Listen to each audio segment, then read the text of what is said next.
आप में से कितने लोग ऐसे हैं जो आज पहली बार आ रहे हैं जनता सरकार मोर्चा की मीटिंग में? बहुत अच्छा, शानदार। और कितने लोग ऐसे हैं जो कोई ना कोई ट्रेनिंग भी ज्वाइन कर चुके हैं, किसी न किसी ट्रेनिंग का हिस्सा रहे हैं? बहुत अच्छे, धन्यवाद। तो जो लोग पहले किसी ट्रेनिंग में पार्टिसिपेट कर चुके हैं उनके लिए हो सकता है कि ये बोरिंग हो जाए, लेकिन मैं कोशिश करूंगा कि बोरिंग ना हो। आप लोगों को जो बताना चाहता है जनता सरकार मोर्चा, वो तो कहीं से भी पता चल जाएगा आपको। बताने के बाद जो उसका समाधान करना है, उसके समाधान करने के लिए जो जज्बा आपके अंदर होना चाहिए, जो संगठित रहने का जुनून आपके अंदर होना चाहिए, जो आपका एटीट्यूड होना चाहिए, उतनी जितनी हमारी समझ बनती है उसके हिसाब से आपको यह मालूम होना चाहिए कि एक्चुअली जनता सरकार मोर्चा क्या है। यही हमारी सबसे बड़ी ताकत है जो जनता सरकार मोर्चा है, और यही हमारी सबसे बड़ी कमजोरी भी है। सेम चीज जो हम हैं, हम क्या हैं? असल में देखा जाए तो हम कुछ भी नहीं है। हमने कोई संगठन नहीं बनाया आज तक, हमारा कोई प्रधान नहीं है आज तक भी, कोई प्रेसिडेंट नहीं है। पता है आपको? 24 तारीख को, अभी 3 दिन पहले 24 जनवरी को हमें गठित हुए 2 साल हो गए, और आज तक हमारा कोई प्रेसिडेंट नहीं है, कोई लीडर नहीं है। Leaderless movement. और इतने लीडर हैं वो भी आपको पता है। मतलब अपने आप से नेतृत्व को उभारने के लिए, समाज से रियल लीडर्स को निकालने के लिए शुरू किया गया एक आंदोलन है जनता सरकार मोर्चा, जिसमें आपके ऊपर नेतृत्व थोपा नहीं जाएगा। उस नेतृत्व को आप स्वीकार करेंगे अपने आप से। जो काम करेगा उसका नेतृत्व स्वीकार है, जो ड्रामा करेगा उसका नेतृत्व नकार दिया जाएगा। जो ईमानदार है वो हमारा नेता है, ईमानदार आदमी का। क्योंकि व्यक्ति अपने से बड़े को अपना नेता बनाता है। अगर वो ईमानदार है तो वो अपने से ज्यादा ईमानदार को अपना नेता बनाता है, और अगर वो गली का गुंडा है तो वो तड़ीपार को अपना नेता बनाता है। वो बेवकूफ है तो अपने से बड़ा बेवकूफ ढूंढता है।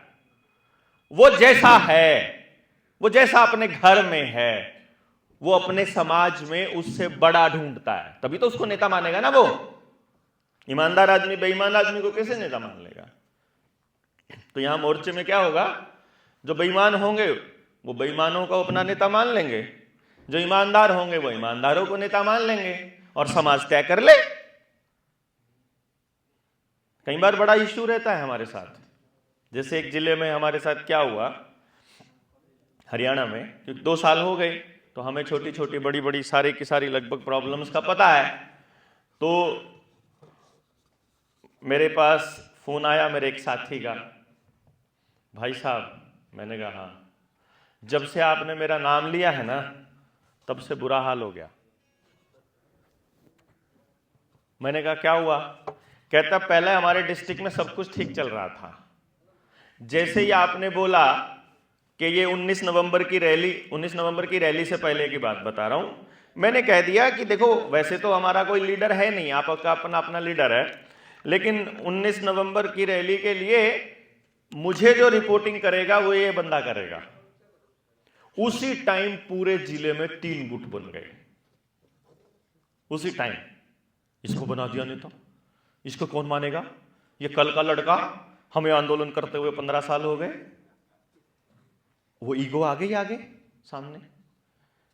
तो मुझे उसने फ़ोन किया कि भाई साहब ऐसे ऐसे करके बात हो रही है। तो मैंने कहा मेरे साथ पिछले 2 साल से यही हो रहा है। ऐसा थोड़ी ना कि सिर्फ तुम्हारी प्रॉब्लम है,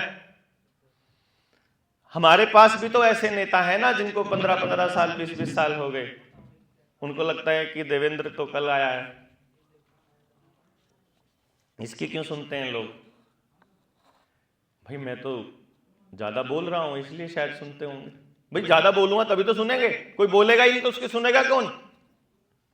जो घर में बैठा रहेगा और जो बोलेगा ही नहीं उसकी सुनेगा कौन। जो ज्यादा करेगा वो अपने आप लीड करना स्टार्ट कर, वो सबसे आगे अपने आप ही पहुंच जाएगा। जो सबसे आगे है वही लीड कर रहा है, जो लीड कर रहा है वही लीडर है। लीडर ही तो नेता है। नेता का मतलब ये थोड़ी है कि जो पॉलिटिशियन वाला नेता। तो इस तरह से हमने एक कॉन्सेप्ट बनाया। हमें मालूम था कि आने वाले समय में नेतृत्व जब हम देते हैं समाज को तो बहुत प्रॉब्लम्स क्रिएट होती हैं। और मेरी मुख्य तौर पर ऐसी कोई योजना नहीं थी कि आज मैं कोई संगठन में शामिल हो जाऊं और कल को वो संगठन छोड़कर फिर कहीं और चला जाऊं। मेरी ऐसी कोई योजना नहीं थी। तो मैंने अपने साथियों को बोला, हम 21 लोग थे जिन्होंने जनता सरकार मोर्चा की नींव रखने की पहल करी थी। और मैंने एक विचार रखा, उन सबके सामने प्रस्ताव रखा जिसको सबने सर्वसम्मति से पास कर दिया कि हाँ आपने जो कहा वो ठीक है। हमने 2-3 बातें रखी। उसमें पहली बात ये थी कि जनता सरकार मोर्चा कभी भी संगठन नहीं बनाएगा। मतलब हम संगठन नहीं बनाएंगे। हम क्या करेंगे, बिना संगठन बनाए समाज के अच्छे लोगों को संगठित करेंगे, सबको संगठित करेंगे। हमारा ठप्पा लगाने की जरूरत नहीं किसी को। आपका संगठन का कोई नाम है, आप जिस संगठन में काम करते हो उसी संगठन के नाम को बढ़ाइए और बोल दीजिए कि हम जनता सरकार मोर्चा के साथ हैं। तो उससे क्या होगा कि जो आपने 15 साल मेहनत की है, आपको वो सारी की सारी हमारी झोली में डालने की जरूरत नहीं है। आप अपने संगठन को बढ़ाइए। अब कल को आपके साथ जाति हो गई, अब हम 21 संगठन है मान लो और आप 22वां संगठन है, तो हमने कहा कि अभी तो हम लड़ रहे हैं अकेले अकेले, अब हो गए हम 21, तो ताकत हो गई 20 गुना। 22वां संगठन और आ गया, उसको लगा कि जनता सरकार मोर्चा वाले ठीक काम कर रहे हैं, हमको भी मोर्चे में शामिल होना है, आ जाओ। हमें क्या, बुरा काम करोगे तो तुम्हारे से हमारा कोई रिश्ता नहीं, समाज का नुकसान करोगे तुमसे हमारा कोई रिलेशन नहीं, समाज की भलाई के लिए करोगे तो मोस्ट वेलकम, उसी के लिए तो हम काम कर रहे हैं। सच के लिए लड़ोगे तो हमारे साथी हो, सच के लिए नहीं लड़ोगे तो हमारे साथी नहीं हो। देवेंद्र बल्हारा भी जब तक ठीक काम कर रहा है तब तक जनता सरकार मोर्चा का नाम यूज कर सकता है। जैसे ही उसने समाज में किसी व्यक्ति के साथ बेईमाना किया, वो जनता सरकार मोर्चा का नाम इस्तेमाल नहीं कर सकता। तो फिर बाकी 22 लोग हो गए। अब हमारी ताकत एक और बढ़ गई।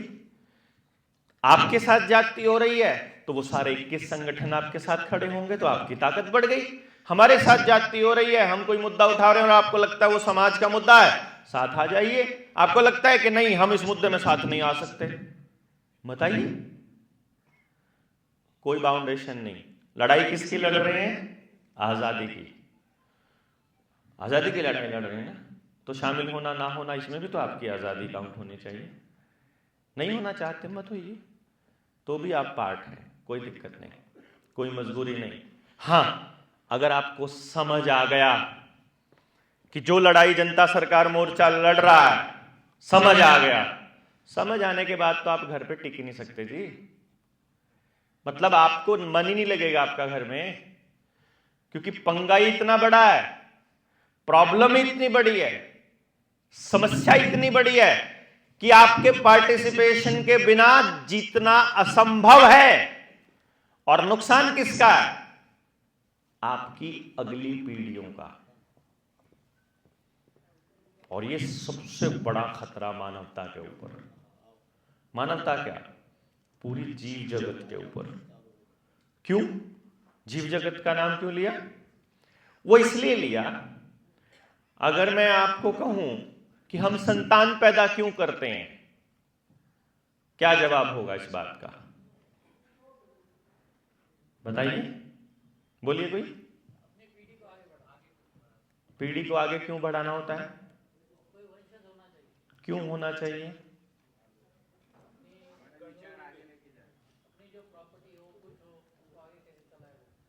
मतलब प्रॉपर्टी को आगे लेके जाने के लिए, परंपरा को आगे लेके जाने के लिए। ह्यूमैनिटी के हम ठेकेदार हैं, हम ह्यूमैनिटी के ठेकेदार हैं, इसलिए हमारी औलाद ही ह्यूमैनिटी बचाएगी। जस्ट एक अदर आर्गुमेंट है ना, आप एक आर्गुमेंट हम काउंटर में बोल रहे हैं, आप बोलते जाइए, बोलते जाइए। मराठी नहीं समझ में आता। प्रकृति का नियम है, मानव जाति रहनी चाहिए, केंचुए मर जाने चाहिए, पक्षी मर जाने चाहिए।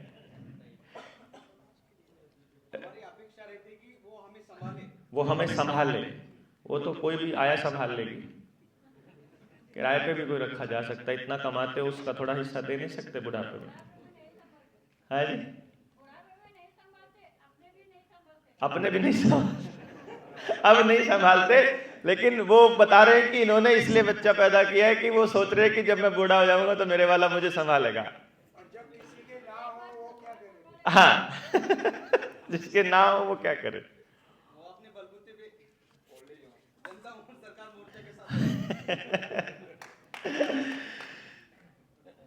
देखिए, इट्स एन अल्टीमेट क्वेश्चन कि हम संतान पैदा क्यों करते हैं। ये सिर्फ हम नहीं पैदा करते हैं, सृष्टि का नियम है जो आपने बताया, ये सृष्टि का नियम है। हर जीव जिसमें भी आत्मा है, जिसमें भी चेतना है, या जो भी जिसमें भी जीवन है, वो अमर होना चाहता है। पता है आपको, अगर कोई पेड़ है और वहां सूखा पड़ जाए और पानी की उसे एक बूंद ना मिले, और उससे 200 फीट दूर पानी की कोई पाइप जा रही हो लोहे की, तो पेड़ की जड़ें नीचे ही नीचे उस पाइप तक पहुंच जाती हैं और उस पाइप को तोड़ भी देती है। पता है आपको ये बात, है ना? मतलब पानी चाहिए, उसको जिंदा रहना है तो नीचे ही नीचे उस पानी की पाइप तक पहुंच जाते हैं। उसको कैसे पता चलता है कि उधर पाइप में से पानी जा रहा है? इस पर ये तो अलग विषय है, इस पर मैं बहुत लंबा बोल सकता हूं, बट ये मैं आपको एक सच बता रहा हूं आपको कि वो भी जिंदा रहना चाहता है, और जिंदा नहीं रहना चाहता, वो अमर होना चाहता है। और अमर होने के लिए उसने बीज का सृजन किया, क्योंकि प्रकृति की ना एक खासियत है, कुदरत की एक खासियत है कि हम जो सच में चाहते हैं उसके लिए वो रास्ता बना देती है। हम जब सच में अमर होना चाहते हैं तो प्रकृति ने फिर आपको एक रास्ता दिया कि तुम्हारा बीज बन जाए। पूरे पेड़ से जो फल आए उस फल में बीज होगा तुम्हारा, उसमें तुम्हारा डीएनए होगा, तुमने अपने जीवन में जो भी सीखा है वो उसमें स्टोर होगा, और जब अगली जनरेशन तक जाएगा, एक बच्चे मतलब कोई भी बीज से बीज जाएगा तो वो डीएनए स्टोर होके जाएगा, तो सारी इंफॉर्मेशन उस डीएनए में ट्रांसफर होती जाएगी। तो हम अपने पुरखों से लेकर आगे तक यहां तक जो पहुंचे हैं, अगर हम प्योर ब्लड हैं, अगर हमारा डीएनए बदला नहीं गया है, तो हमारे पुरखों की सारी समझ और सारी नॉलेज हमारे डीएनए में अभी भी स्टोर है।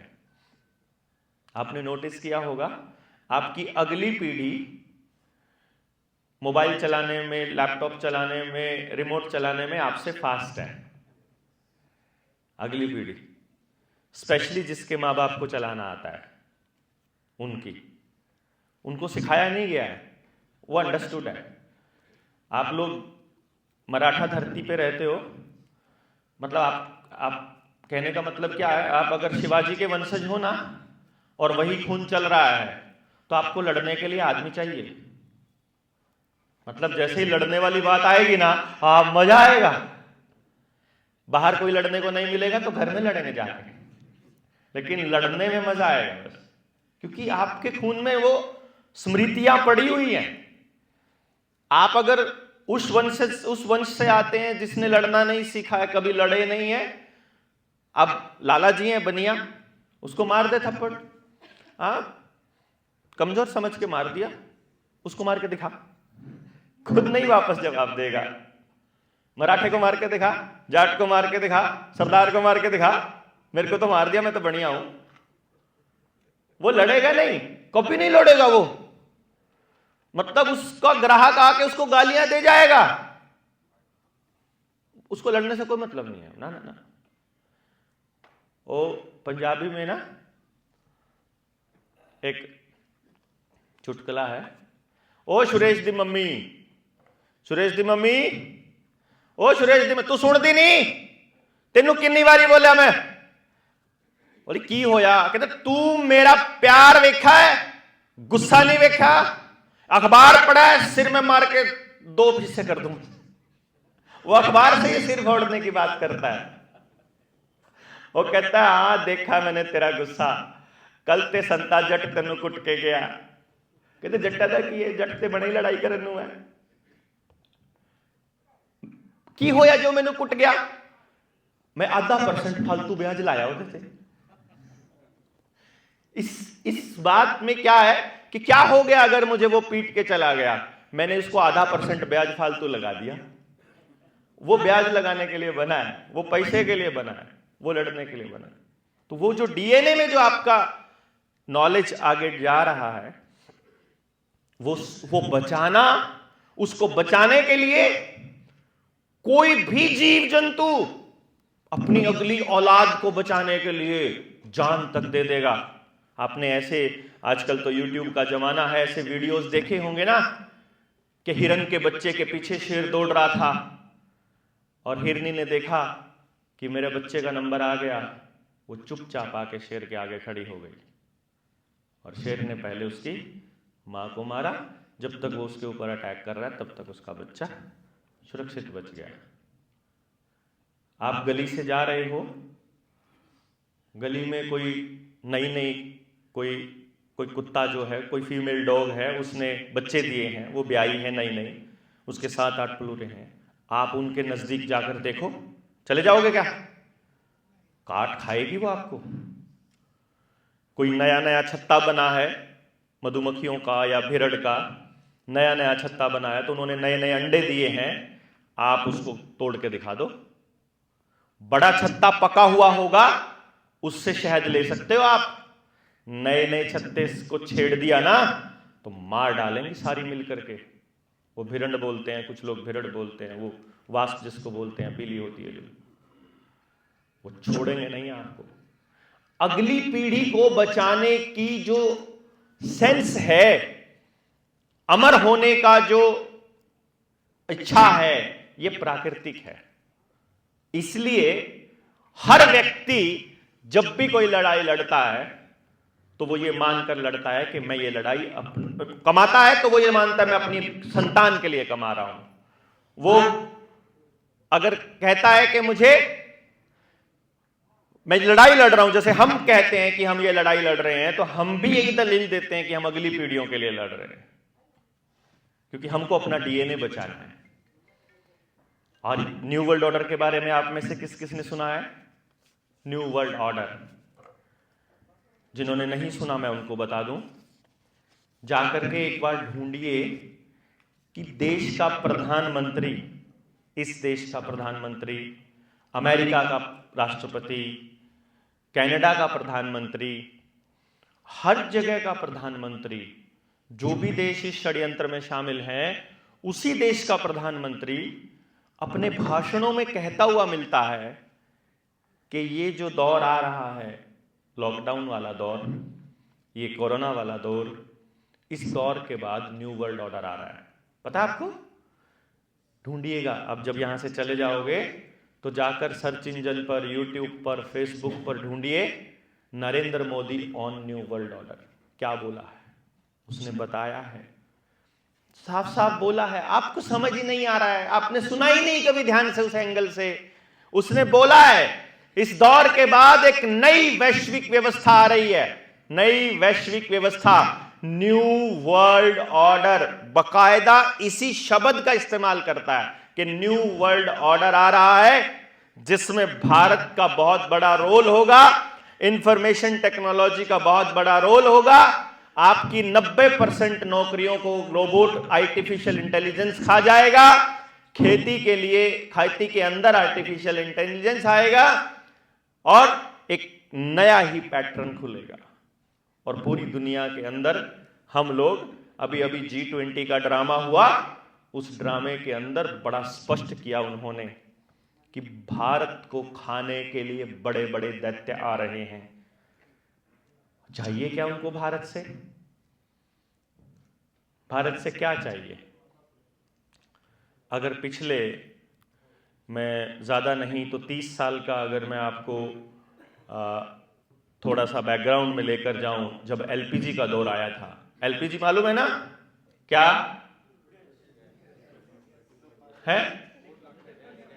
गैस नहीं, अरे वो मनमोहन सिंह ने दिया था जो एलपीजी, लिबरलाइजेशन, प्राइवेटाइजेशन, ग्लोबलाइजेशन, जो उदारीकरण के नाम पर जो उन्होंने किया था, उसमें जो पूरी दुनिया के साथ जो रिश्ते बनाने शुरू किए थे और ये कहा था कि देश की अर्थव्यवस्था को नई दिशा में लेकर के जाएंगे, उस एलपीजी के दौर के बाद आपको ने ध्यान दिया हो अगर, कि जब 1990s के दौर में जब उन्होंने एक पूरा का पूरा गेम सेटलमेंट किया था, एज मेरे ख्याल से उन दिनों में वित्त मंत्री हुआ करते थे, और फिर उसके बाद में इस देश में एक अलग किस्म की इकोनॉमिक्स आई।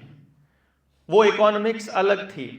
वो कैसी थी कि मेरे हरियाणा की मैं बात बताऊंगा, और आप अगर रिसर्च करने के शौकीन हैं तो आपको पता चलेगा कि उसी दौर में महाराष्ट्र में भी वही हो रहा था, उसी दौर में झारखंड, छत्तीसगढ़ में भी वही हो रहा था, और साउथ अफ्रीका में भी वही हो रहा था, और पाकिस्तान में भी वही हो रहा था, और श्रीलंका में भी यही हो रहा था, जापान में भी वही हो रहा था।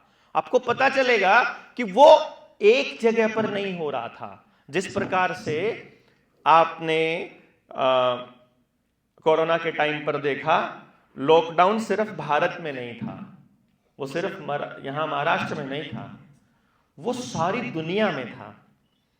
जो वैक्सीनेशन था वो पूरी दुनिया में था, जो उसके असर हो रहे हैं वो अब पूरी दुनिया में ही हो रहे हैं।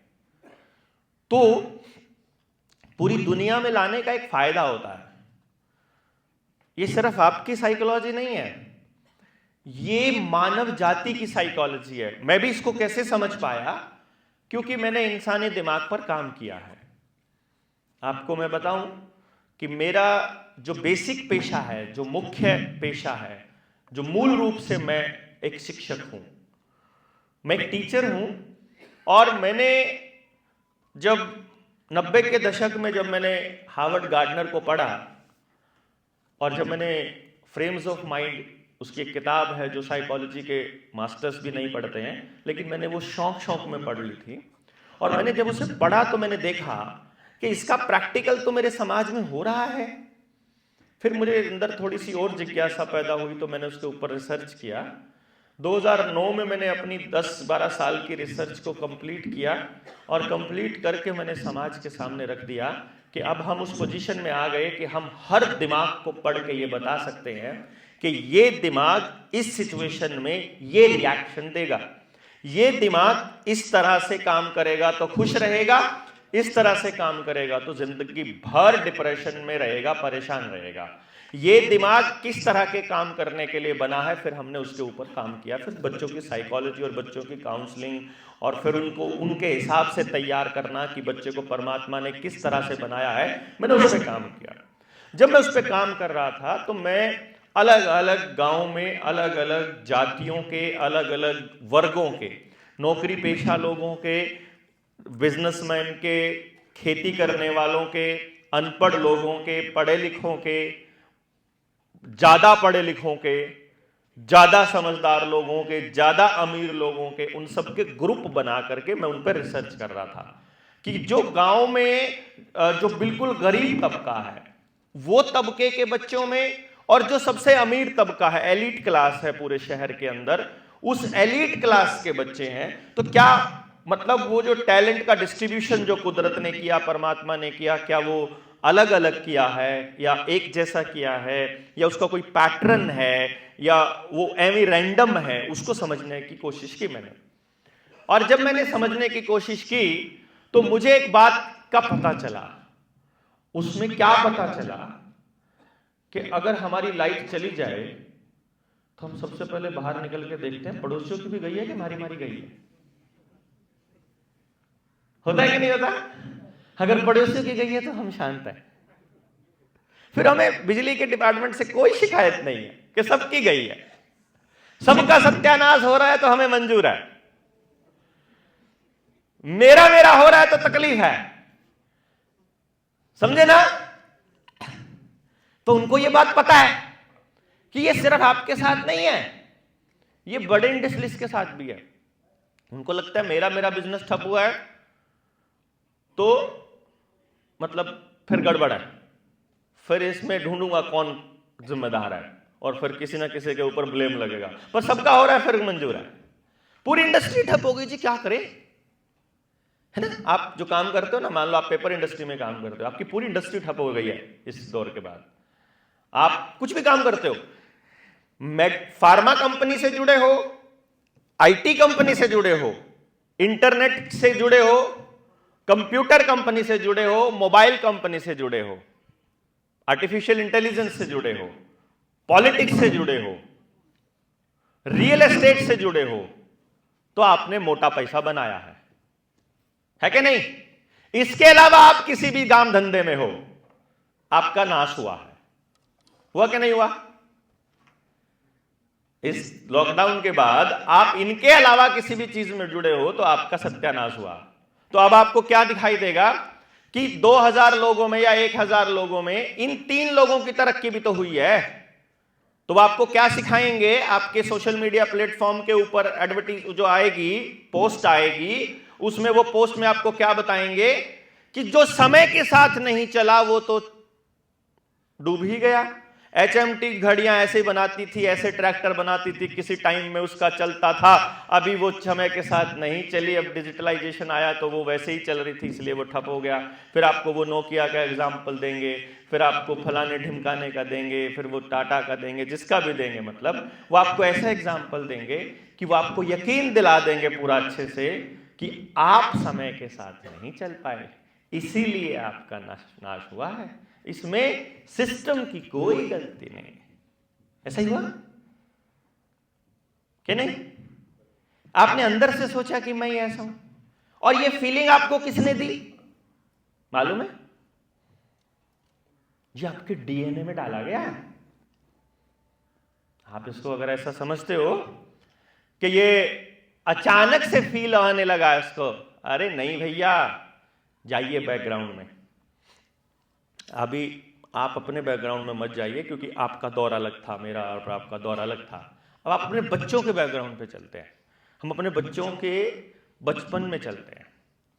जब तक वो 3 साल के नहीं होते हैं तब तक घर के दादा दादी मम्मी अपने पड़ोसियों को पूरा खुश होकर के बताते हैं, अरे इतना तेज दिमाग है यार, ऐसे चलाता है कंप्यूटर, ऐसे चलाता है मोबाइल, ऐसा चलाता है रिमोट को, हमसे तो इतना फास्ट चलता नहीं, ऐसे बताते हैं ना जी।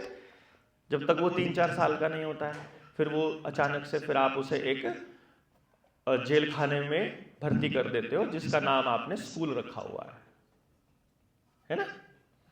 वहां पर कौन पढ़ाता है मालूम है? वहां कौन पढ़ाता है? अगर सरकारी है स्कूल तो वहां पर ऐसा व्यक्ति पढ़ाता है जिसको सिफारिश से भर्ती किया गया है ना? और अगर वो प्राइवेट है तो वो आदमी पढ़ाता है जिसका सरकारी में नहीं हुआ है कि नहीं? सरकारी में ट्राई मारा है ना हर कोई पहले, और सरकारी भी टीचर नहीं मार रहा है।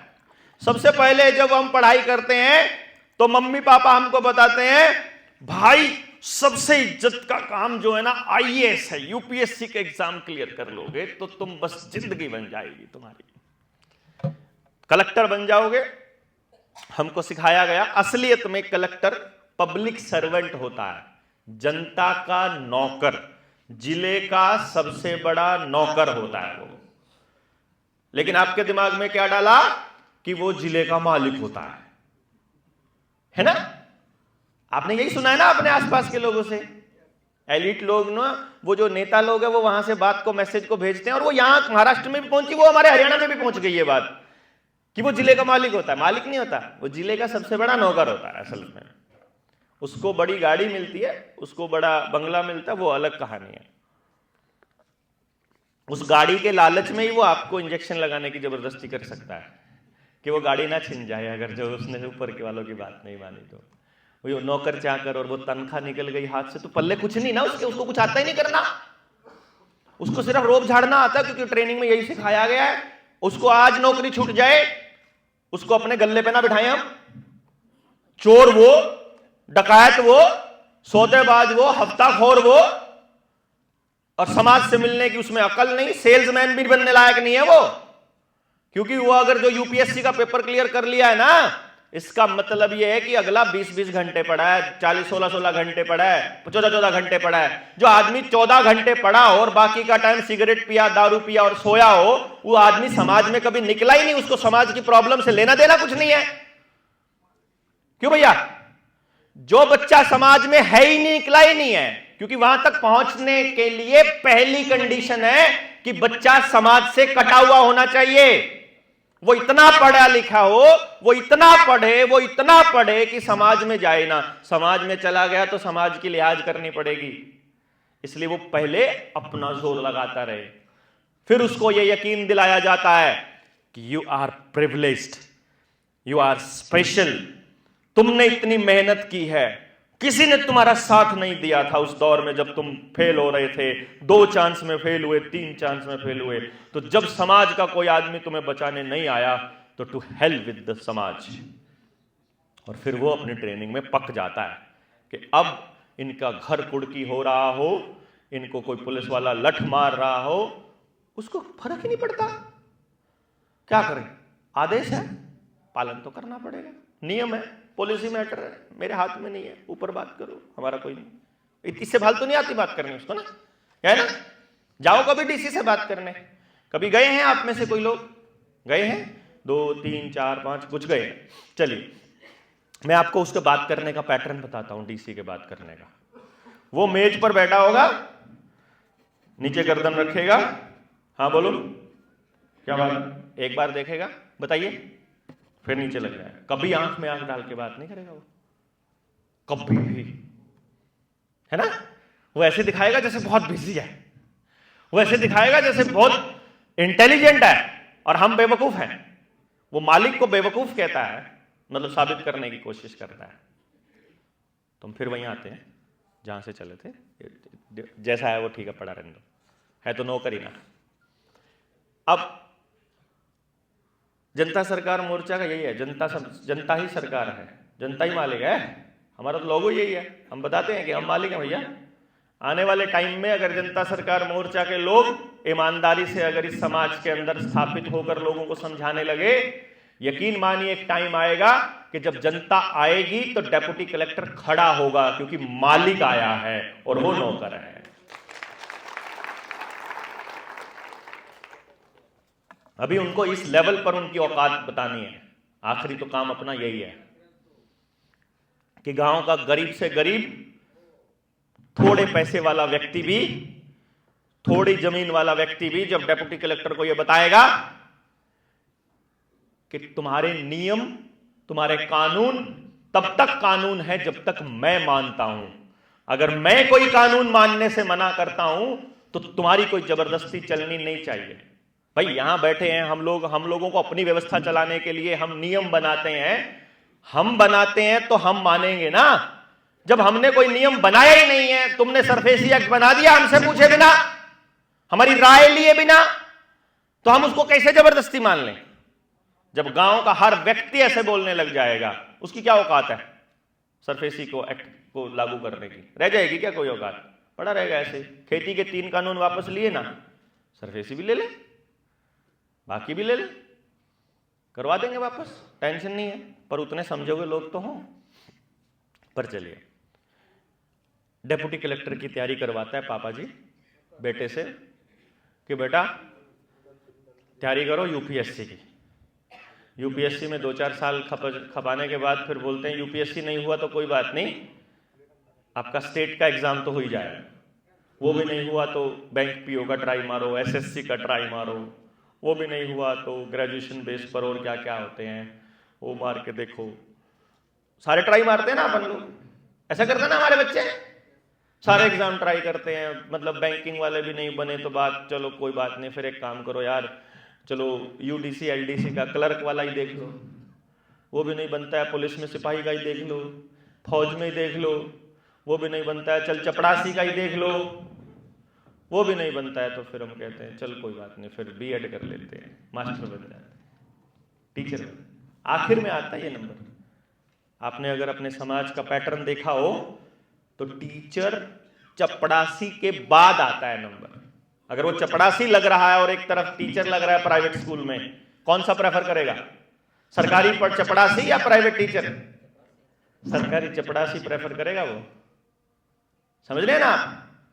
प्राइवेट स्कूल का टीचर अगर चपड़ासी लग रहा हो सरकारी में, क्लर्क लग रहा हो सरकारी में, तो छोड़ जाएगा नौकरी उसी टाइम? नहीं छोड़ेगा क्या? उस लेवल के लोग आपके बच्चों को पढ़ाते हैं प्राइवेट स्कूल में, समझे? तीसरे कौन से लोग हैं जो सब प्राइवेट स्कूल में पढ़ा रहे हैं? तीसरे वो लोग हैं जिनको मालूम है कि ये रेपुटेड स्कूल है, यहां के माँ बाप इतने अमीर हैं, उनको स्कूल पर कोई भरोसा नहीं है, उन्होंने स्कूल के बाद कोचिंग क्लास में अपने बच्चे को डालना ही डालना है, और कोचिंग का धंधा बढ़िया चलेगा अपना, तो इस स्कूल में ट्राई मारते हैं। यहां अगर अपना सिलेक्शन हो गया तो अपना कोचिंग सेंटर मस्त चलेगा। यानी पैसे के व्यापारी, शिक्षा के व्यापारी, ये तीसरी टाइप के लोग हैं टीचर्स, है ना? चौथा टीचर कौन है प्राइवेट स्कूल में? कि डेप्यूटी कलेक्टर आया था नया नया ट्रांसफर होके, घर में घरवाली ने पूरा दिन रात जीना मुश्किल कर रखा है, मैं यहां पूरा दिन खाली पड़ी रहती हूं, मैं कुछ करती नहीं हूं, मेरी जिंदगी बर्बाद कर दी है, ट्रांसफर ले लेते हो, मुझे कुछ करने नहीं देते हो, बिजनेस भी नहीं दिया, मेरी नौकरी लग रही थी वो छुड़वा दी, तुमने कुछ नहीं करने दिया, मुझे कुछ तो करना है। फिर डेप्यूटी कलेक्टर स्कूल को फोन करेगा मैनेजमेंट को, यार घरवाली घर में खाली पड़ी है, उसको स्कूल में भेज लो। नहीं, अफसर की बीवी खाली बैठी है घर में, कुछ कर नहीं रही है, तो चल टाइम पास के लिए टीचर बन जाते हैं। यही है टीचर है भाई? बता दो मुझे, मैं गलत तो नहीं बोल रहा हूं, कोई टीचर बैठा हो तो। उनको पता है अपनी कम्युनिटी का, मैं भी टीचर हूं ना इसलिए बोल रहा हूं, मुझे पता है ना, मैंने सारे टीचर्स देखे। आप उनके पास अपने बच्चे भेजते हो, मैं तो ये बताने की कोशिश कर रहा हूं, गुरु नहीं है आपके पास समाज में एक भी। कमाल की बात यह है, सरकारी मास्टर जी है, वो कहता है मैं तो नौकर हूं, आपके बच्चे को 10वीं के एग्जाम नहीं देने दूंगा अगर वैक्सीन का सर्टिफिकेट नहीं लेकर आओगे तो। आप कह रहे हो यार मेरा बच्चा है, उसकी बॉडी उसकी मर्जी है, वो नहीं लेना चाहता है तो आप उसको क्यों जबरदस्ती कर रहे हो? तो बोलता है मैं कुछ नहीं कर सकता जी, मैं तो नौकर हूं, मुझे तो नौकरी करनी है। वो नौकर है, वो गुरु नहीं है, वो क्रांतिकारी नहीं है, वो ज्ञान नहीं दे रहा है आपके बच्चे को, वो नौकरी करना सिखा रहा है। तो वो जो मैं आपको कह रहा था ना, आपके यहां डीएनए में डाला जा रहा है, वो बात पे आ रहा हूं मैं। अब आपने अपने बच्चों को ऐसे ऐसे लोगों के हवाले छोड़ दिया, अब वो आपके बच्चे को ज्ञान देंगे कभी? वो ज्ञान देने के लिए भैया वो गए ही नहीं है उस जगह पर, नहीं समझे क्या भाई? आप तो सुन हो गए यार, मतलब नींद आ गई क्या? नहीं, मतलब सोच रहे हैं आप साथ में पैरेलल में, है कि आप देख रहे हैं यार मेरे भी अपने बच्चे को ऐसे याद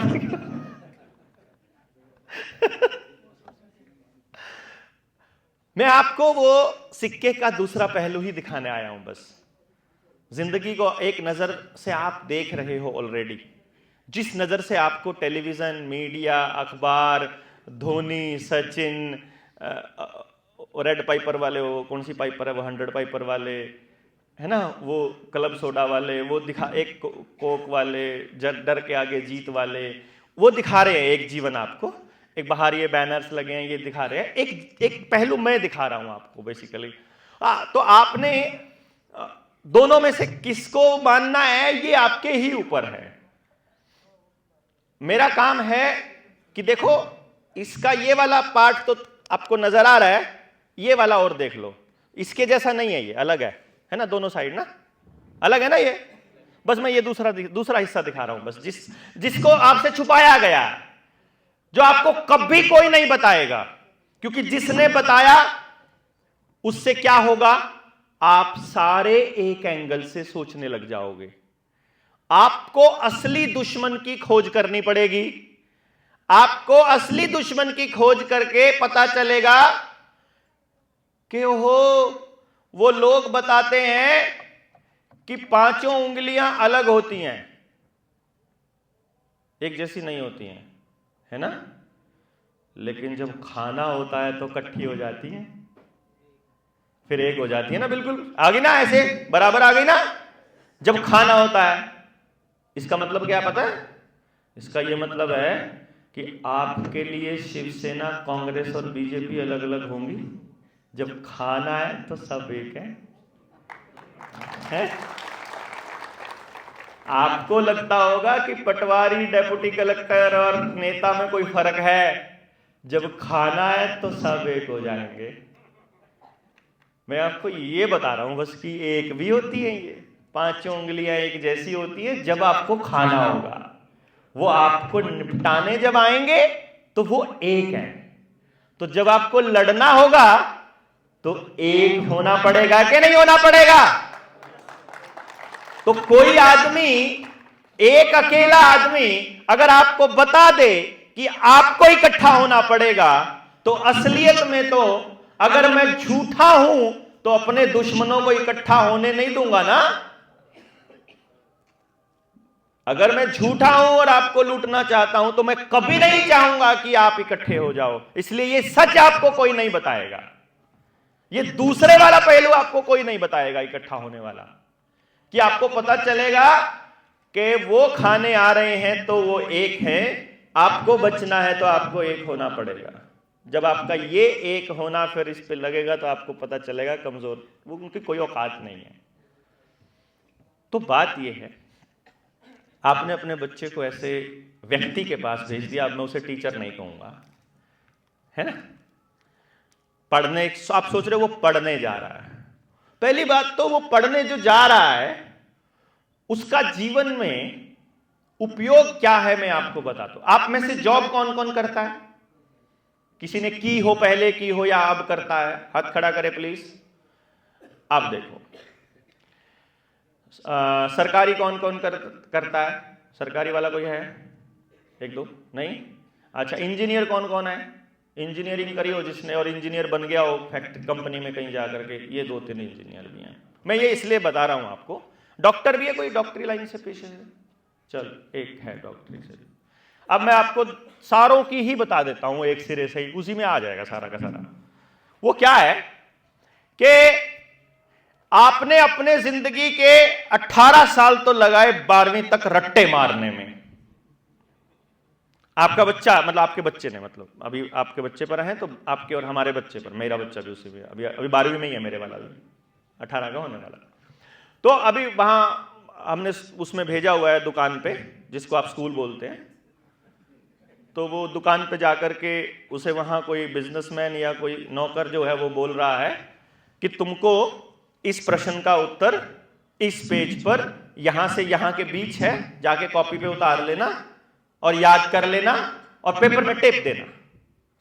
ये वैसे ही है जैसे कि आपने रात को जो खाया सुबह सारा उल्टी कर दो।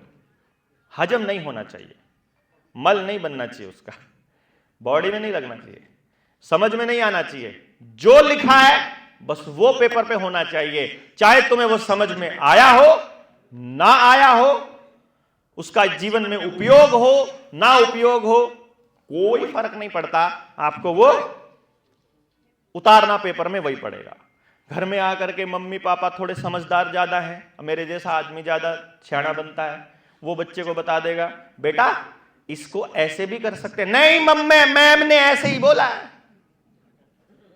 मैम ने जो बोला अगर उससे अलग लिख दिया तो नंबर कट जाएंगे, नंबर कट जाएंगे तो A+ से A आ जाएगा, और A+ से A आ गया तो तहलका मच जाएगा, भूचाल आ जाएगा, कंपटीशन में पीछे हो जाएगा, बच्चा मर जाएगा, बड़ा नुकसान हो जाएगा ना।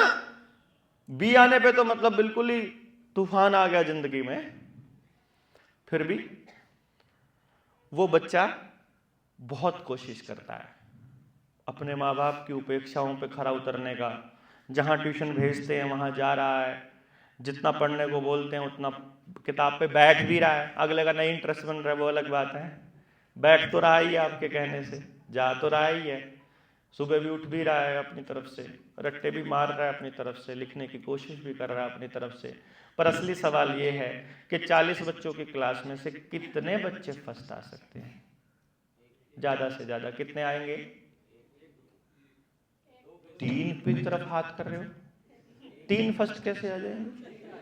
इंजीनियर बैठे हैं वो बताएंगे आपको, अगर बराबर नंबर भी आ गए ना तो चेक करेंगे मैथ में किसके ज्यादा है, उसको फर्स्ट रैंक मिलेगा। मैथ में भी बराबर होंगे तो चेक करेंगे फिजिक्स में किसके ज्यादा है, फिर चेक करेंगे तो देखा फिजिक्स में भी बराबर है, फिर चेक करेंगे केमिस्ट्री में किसके ज्यादा है। अब 2 में बराबर है तो टोटल भी बराबर है तो ऑब्वियसली तीसरा भी बराबर है। देखा तो सबके बराबर है, मैथ में भी बराबर, फिजिक्स में भी, केमिस्ट्री में, तो चेक करेंगे डेट ऑफ बर्थ चेक करो किस चीज कम है, उसको फर्स्ट रैंक देनी है। डेट ऑफ बर्थ भी सेम आ जाए तो फोन करके घर वालों से पूछोगे कितने बजे हुआ था, उसके हिसाब से देंगे। वो भी सेम आ जाए तो पूछेंगे घर कितनी दूर है स्कूल से, फिर उसके हिसाब से देंगे। मतलब वो कोई ना कोई रास्ता निकालेंगे कि बराबर नंबर वालों में से भी एक रैंक किसी को दिया जाए। मेरी बात का मतलब ये है, एक रैंक एक ही बच्चे को मिलेगा, अगले रैंक पर जाएगा दूसरा बच्चा, नंबर बेशक बराबर है लेकिन रैंक 2 होगा उसका और 3 होगा। ऐसा करके 40 बच्चों की क्लास में कोई एक बच्चा तो 40वें नंबर पर भी आएगा इस हिसाब से। मेरा सवाल यह है कि जो पहले नंबर पर है वो किसका बच्चा है और जो 40वें नंबर पर है वो किसका बच्चा है।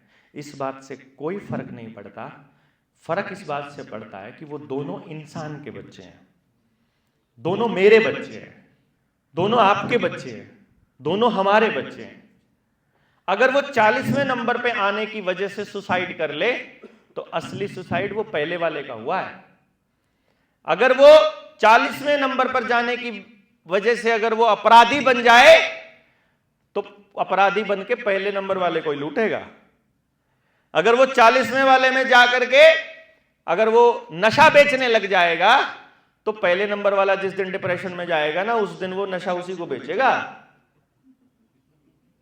क्या नहीं समझ रहे हैं आप? मेरा कहने का मतलब क्या है कि पहली बात ये बच्चे हमारे सबके हैं।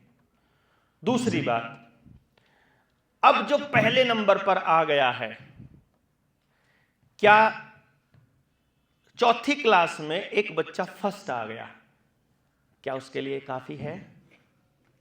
बताइए जरा। नहीं, क्यों? 5वीं में भी आना पड़ेगा फर्स्ट, अपने आप को साबित करने के लिए 6ठी में भी आना पड़ेगा, फर्स्ट यूनिट टेस्ट में भी आना पड़ेगा, सेकंड यूनिट टेस्ट में भी आना पड़ेगा, थर्ड यूनिट टेस्ट में भी आना पड़ेगा, फाइनल में भी आना पड़ेगा, मंडे टेस्ट में भी आना पड़ेगा, वीकली टेस्ट में भी फर्स्ट आना पड़ेगा, उसको हर टेस्ट में फर्स्ट आना पड़ेगा। भैया अगर एक टेस्ट में भी पीछे चला गया तो उसकी मां को डिप्रेशन हो जाएगा। नहीं? और बाकी के 39 का क्या हो रहा है? बाकी के 39 क्या डायलॉग बोल रहे हैं? आप सब उस बाकी के 39 वाले में से हो, मुझे पता है। कोई दूसरे वाला है, कोई 40 पहले वाला कोई सा नहीं है यहां। पहले वालों को तो तेरी बात समझ में ही नहीं आती। पहले वालों में इतनी अकल नहीं है कि वो बैठ के इतनी लंबी चर्चा कर ले, उनमें इतना पेशेंस नहीं होता। वो रट्टे मारने के लिए बने, समाज में उतरने के लिए नहीं बने। ये तो कंफर्म है ना, उनको तो डीसी बना दिया उधर। अब हम सारे के सारे सेकंड नंबर से 40वें नंबर वाले बैठे हुए हैं यहां पर, ठीक है। इनके साथ क्या होता है, हमारे साथ, हमारे बच्चों के साथ क्या होता है रेगुलरली, जब पीटीएम होगी तो मैम के कुछ डायलॉग होते हैं। ये कर सकता है पर ध्यान नहीं देता, ये बोलता रहता है, ये शरारत बहुत करता है। You have potential, work hard बेटा, थोड़ा कॉन्सेंट्रेट करो, थोड़ा टाइम दो, थोड़ा और जोर लगाओ, थोड़ा और। नहीं बताइए, अरे बताओ तो, है ना। सबको यही सुनने को मिल रहा है सेकंड से लेकर 40वें तक। मैं पहले पे भी आऊंगा, लेकिन सेकंड से 40 वाले को देख लेता हूं। सबको यह सुनाया जा रहा है कि तुम्हारे लिए कर रहे हैं जो कर रहे हैं। इतना पैसा खर्च हो रहा है, गांव छोड़कर इसलिए नहीं आए थे कि तुम 30वें नंबर पर आओ, है। यहां रहने का मतलब क्या है, हम तो इतने में कर जाते, इतनी सुविधाएं हमको मिली होती तो हम पता नहीं क्या कर देते। हमको तो कुछ मिला ही नहीं, हमें पढ़ने का मौका मिला होता तो पता नहीं क्या हो जाता। यही मिल रहा है ना। इसका मतलब क्या आ रहा है मालूम है, वो बच्चा क्या सोच रहा है साइकोलॉजिकली, उसके दिमाग में क्या जा रहा है मालूम है। वो सोच रहा है मैं अपने माँ बाप की उम्मीद पर खरा नहीं। कोई नहीं चाहता उसका माँ बाप उससे नाराज हो, परेशान हो, उसको टोके या वो अनवर्दी कहलाए कि मैं काबिल नहीं हूं। और वो पहले वीकली टेस्ट में, फिर दूसरे वीकली टेस्ट में, फिर यूनिट टेस्ट में, फिर फाइनल टेस्ट में, हर टेस्ट में, चौथी क्लास से लेकर 12वीं क्लास तक हर टेस्ट में वो यही सुन रहा है कि तुम काबिल नहीं हो, तुम पूरी मेहनत नहीं कर रहे हो, तुम कुछ नहीं कर रहे हो, जितना तुमको मिल रहा है तुम उसका रिटर्न वापस नहीं दे रहे हो। जो बच्चा अपनी जिंदगी के 18-20 साल सिर्फ ये सुनने में लगाएगा कि तुम लायक नहीं हो, वो कभी आंख उठाकर समाज के बारे में बेहतर सोचने की हिम्मत कर पाएगा क्या? वो समाज के कौन से हिस्से को इज्जत देगा बताइए आप? मां बाप को इज्जत देगा? क्योंकि आपने उसके किए की इज्जत नहीं करी, तो जब वो बड़ा होगा तो वो आपको एक बात कहेगा, किया ही क्या है आपने मेरे लिए। क्योंकि फिर वो सारी चीजों का जो टोटल सुन भी तो रहा है ना बचपन से, ये तो सुन रहा है ना, फिर आपको लगेगा है जब आपने उसकी मेहनत जीरो कर दी तो वो आपकी कर देगा कि नहीं। यही हो रहा है, एग्जैक्ट यही हो रहा है। अब पहले नंबर वाले पे आते हैं। वो पहले नंबर वाला जब फर्स्ट आता है तो उसकी मम्मी जाते ही क्या पूछती है पता है? पता है कोई डायलॉग है? चारों सेक्शन में कौन फर्स्ट है? नहीं पूछा जाता है कि नहीं? अगर वो अपने सेक्शन में फर्स्ट आ जाए तो पूछा जाता है चारों में कौन फर्स्ट आया, तो चारों में भी एक ही आएगा। इसका मतलब बाकी के 3 फर्स्ट पागल, बाकी के 3 फर्स्ट को फिर यही सुनाया जाएगा। अब जो चारों सेक्शनों में फर्स्ट आया, जो स्कूल में फर्स्ट आया, तो जब वो 10th तक पहुंचेगा तो फिर उससे पूछा जाएगा डिस्ट्रिक्ट में कौन फर्स्ट आया, तो फिर हर स्कूल का फर्स्ट उसी कैटेगरी में आ गया।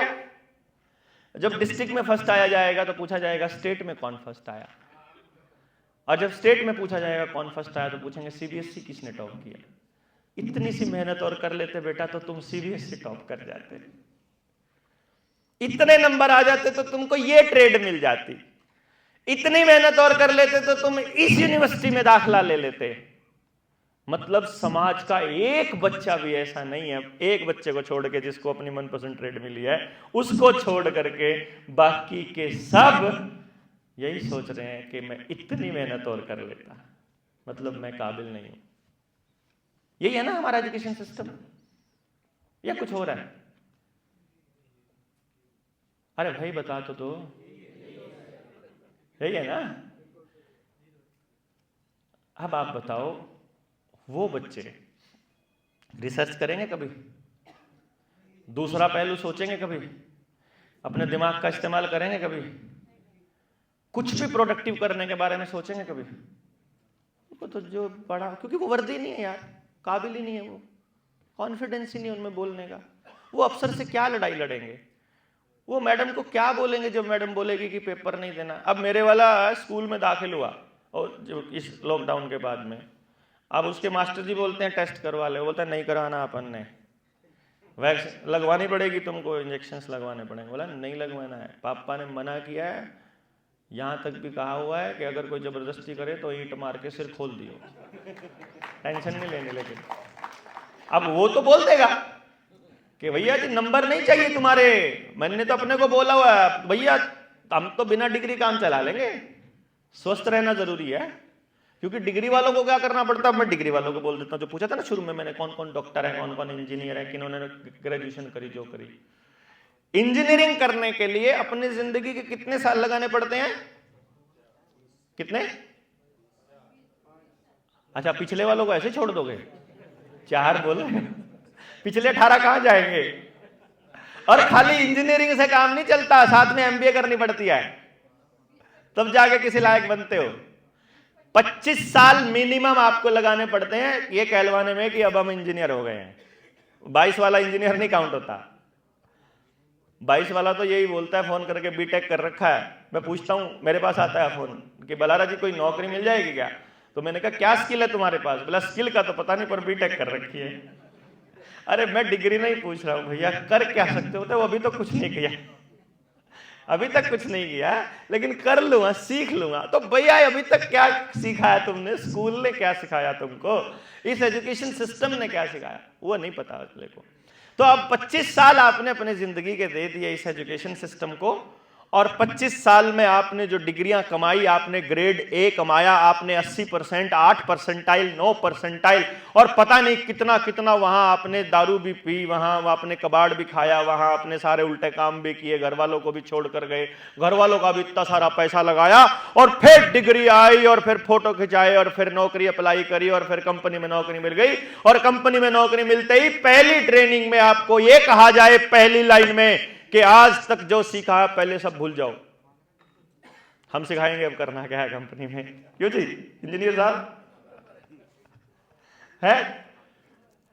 फिर ये कहा जाता है कि तुमने जो आज तक सीखा है अपना घर रखाओ, वो नहीं किसी काम का। हम जो तुमको सिलेबस में पढ़ाया गया वो आउटडेटेड सिलेबस था, अपडेटेड वर्जन में हम तुमको सिखाएंगे करना क्या है, कैसे करना है। और फिर कंपनी के एक हिस्सा आपको सौंप दिया जाता है काम करने के लिए, और फिर हम गधे की तरह फिर सुबह से लेकर रात तक उस कंपनी के लिए कमाने में लग जाते हैं। ये है हमारे बच्चों की जिंदगी।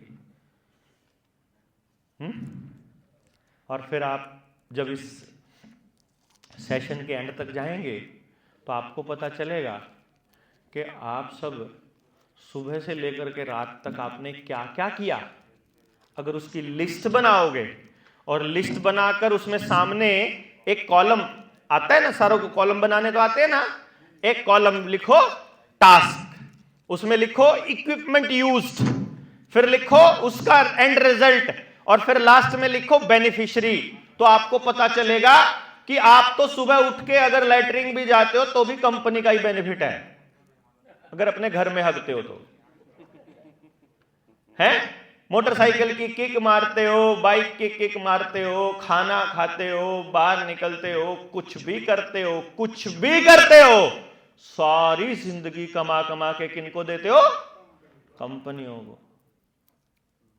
आपका बेटा भी कंपनियों के लिए कमा रहा है, आप भी कंपनियों के लिए। कंपनियां मौज कर रही हैं, हम सब डिप्रेशन में है कि नहीं? कंपनी के बारे में यह कहा जाता है कि अगर कंपनी आपको 50,000 रुपया सैलरी देती है तो कम से कम आपसे 5 लाख का काम लेगी। ऐसा ही बोला जाता है ना भैया, जब आप 5 लाख का काम कर सकते हो तो फिर कंपनी के लिए क्यों कर रहे हो भाई? क्योंकि आपको आपसे तोड़ा गया है, आपको आपसे भी तोड़ा गया और आपको आपसे भी तोड़ा गया, यानी खुद से भी तोड़ दिया और समाज से भी तोड़ दिया। अब आप अकेले खड़े हो और आपको तारनहार सिर्फ 2 ही चीजें नजर आ रही है, एक सरकार और एक कंपनी, है कि नहीं? तो आपने समाज से मुख मोड़ लिया, और ये आपके एजुकेशन सिस्टम ने सिखाया क्योंकि जिस दिन आपने अपने बच्चे की मेहनत को किसी दूसरे बच्चे के साथ कंपेयर किया, आपने समाज तोड़ दिया। और ये सबने किया, मैंने बताया ना अभी, क्लास के हर व्यक्ति ने किया, हर व्यक्ति ने। तो आप क्या कर रहे हो? अपने बच्चे के थ्रू आपके बच्चे के समाज को तोड़ रहे हो। दो बच्चे हैं किसी के घर में, हाथ खड़ा करिए, बताइए, हाथ खड़ा करिए।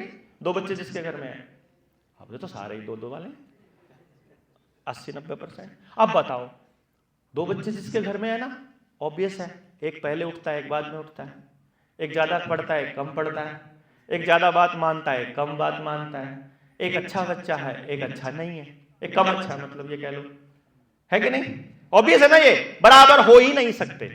ये वाला काम एक बेटर करेगा तो दूसरा वाला दूसरा करेगा, तो तीसरे वाला तीसरा करेगा, मतलब आप बराबर नहीं हो सकते। अगर आप बराबर नहीं हो सकते तो जिस दिन आपने दोनों बच्चों को सामने खड़ा करके ये बोल दिया, देखियो तेरी बहन भी तो कर रही है, तेरे से नहीं होता क्या, तेरा भाई भी तो कर रहा है, बोलते हो ना आप? ये सब बोलते हैं जिनके घर में दो बच्चे हैं, सब कि नहीं बोलते? बताओ, बोलते हैं। और जब आपकी गर्दन इधर घूमती है तो वो दोनों आपस में जिसको डांट रहे होते हो ना, वो दूसरे वाले भाई की तरफ करके बोलता है, तेरी वजह से डांट पड़ रही है मेरे को।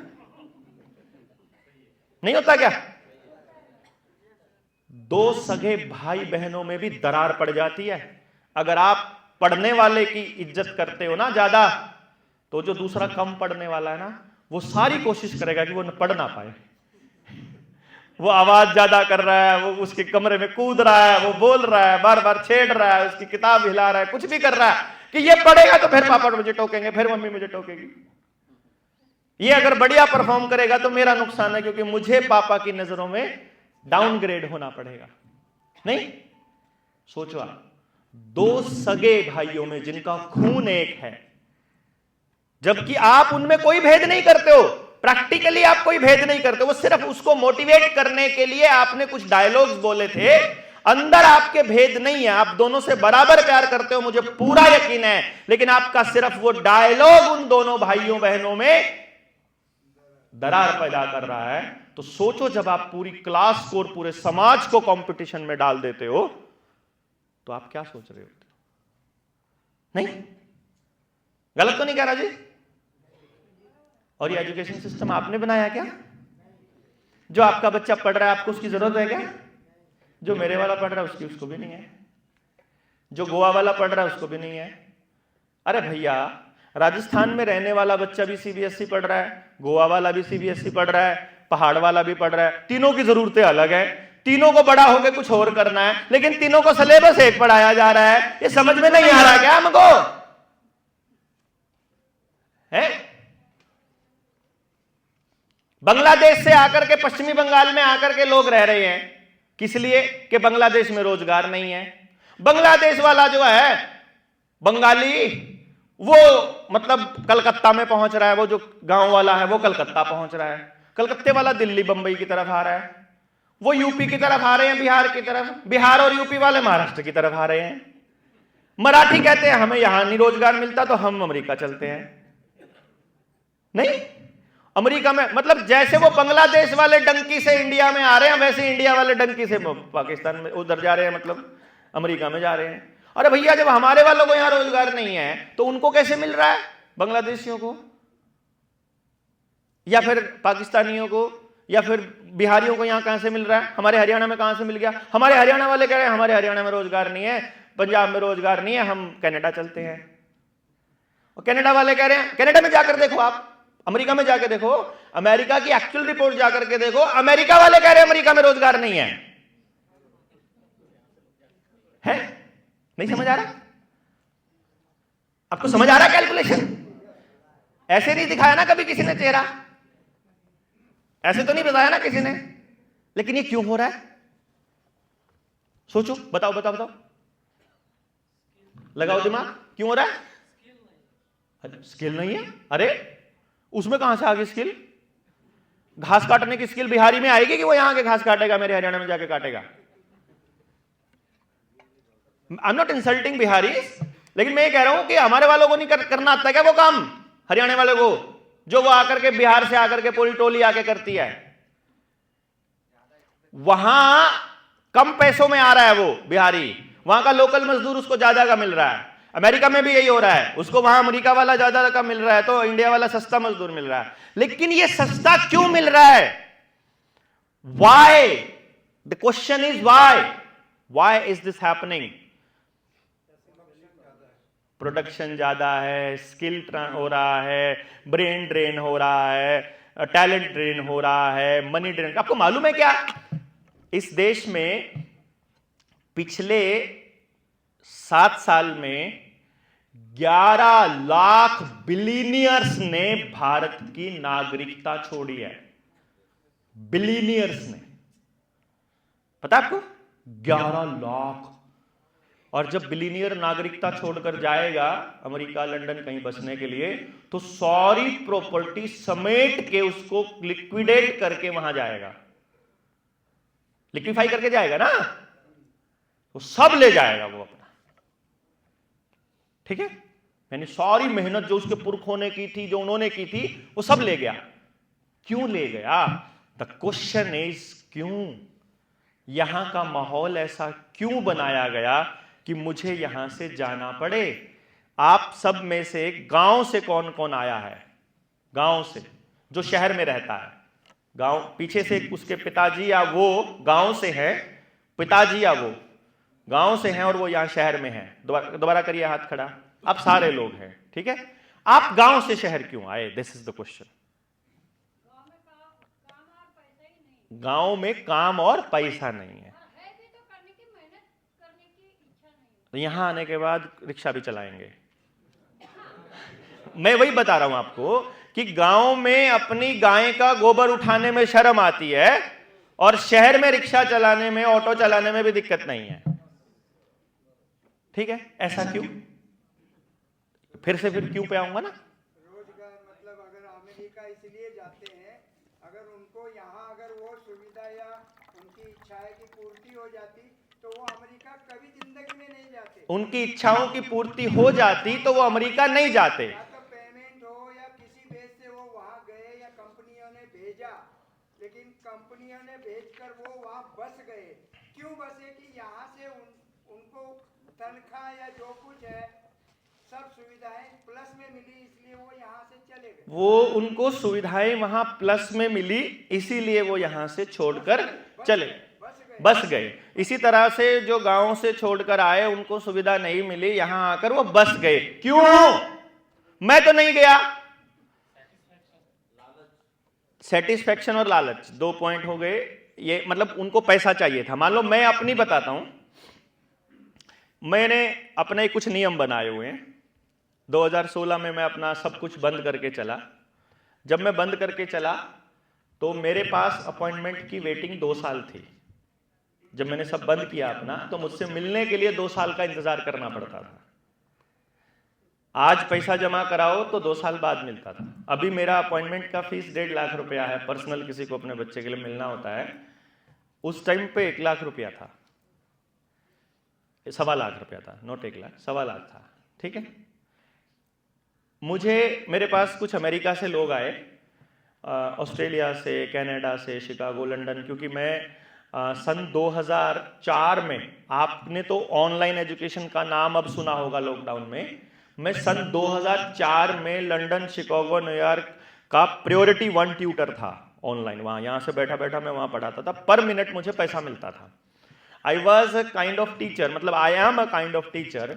मैं एक ऐसा टीचर हूं कि जो माँ बाप से लिखवा कर लेता है कि अपने बच्चे के दिमाग से क्या निकालना है और उसके दिमाग में क्या डालना है, लिख कर दे दो, तुमको 2 महीने में वैसा बच्चा मिल जाएगा। मतलब बड़ी अचीवमेंट्स पुरानी हैं अपनी, इस पे मैंने बहुत रिसर्च करी थी। क्योंकि अदरवाइज तो टीचर क्या बोलता है, हम क्या इसके दिमाग में डाल सकते हैं, हम तो पढ़ा ही सकते हैं, मेहनत तो इसने करनी आ रही है। नहीं भैया, दिमाग में डाला जा सकता है। वो खिड़की पता होनी चाहिए किधर से डालना है। दीवार पे मारते रहते हैं टक्कर, खिड़की दरवाजा नहीं देखते हैं दिमाग का। किसी का दरवाजा सामने है, किसी का इधर है, किसी का पीछे है, ढूंढ लो उसको, उधर से डाल दो जो दिमाग में डालना, उधर से निकल जाए। बात यह है, उस टाइम पर मुझे ध्यान है, मेरा एक मित्र है, मतलब अभी वो मित्र हैं, फैमिली फ्रेंड हो गए क्योंकि एक बार आ गए वो। उसने मुझे एक ऑफर दिया कि आप ऑस्ट्रेलिया आइए। मतलब ये ऐसा एक बता रहा हूं मैं, ऐसे मेरे पास सैकड़ों ऑफर आए, आप ऑस्ट्रेलिया आइए, क्योंकि ऑस्ट्रेलिया से मेरा आना इंडिया में बड़ा महंगा पड़ता है। मैंने कहा कितना महंगा पड़ता है? भाई देखो, पूरी फैमिली की टिकट कराएंगे हम, दादा दादी, बेटा बेटी, मम्मी पापा, 6 जनों की टिकट करानी पड़ेगी। फिर वहां रुकेंगे तो 1 हफ्ते का काम जाएगा, होटल में रुकना पड़ेगा या फिर अपनी फैमिली में उधर, तो फिर और खर्चे होंगे, तो ढेर खर्चे ही खर्चे होंगे।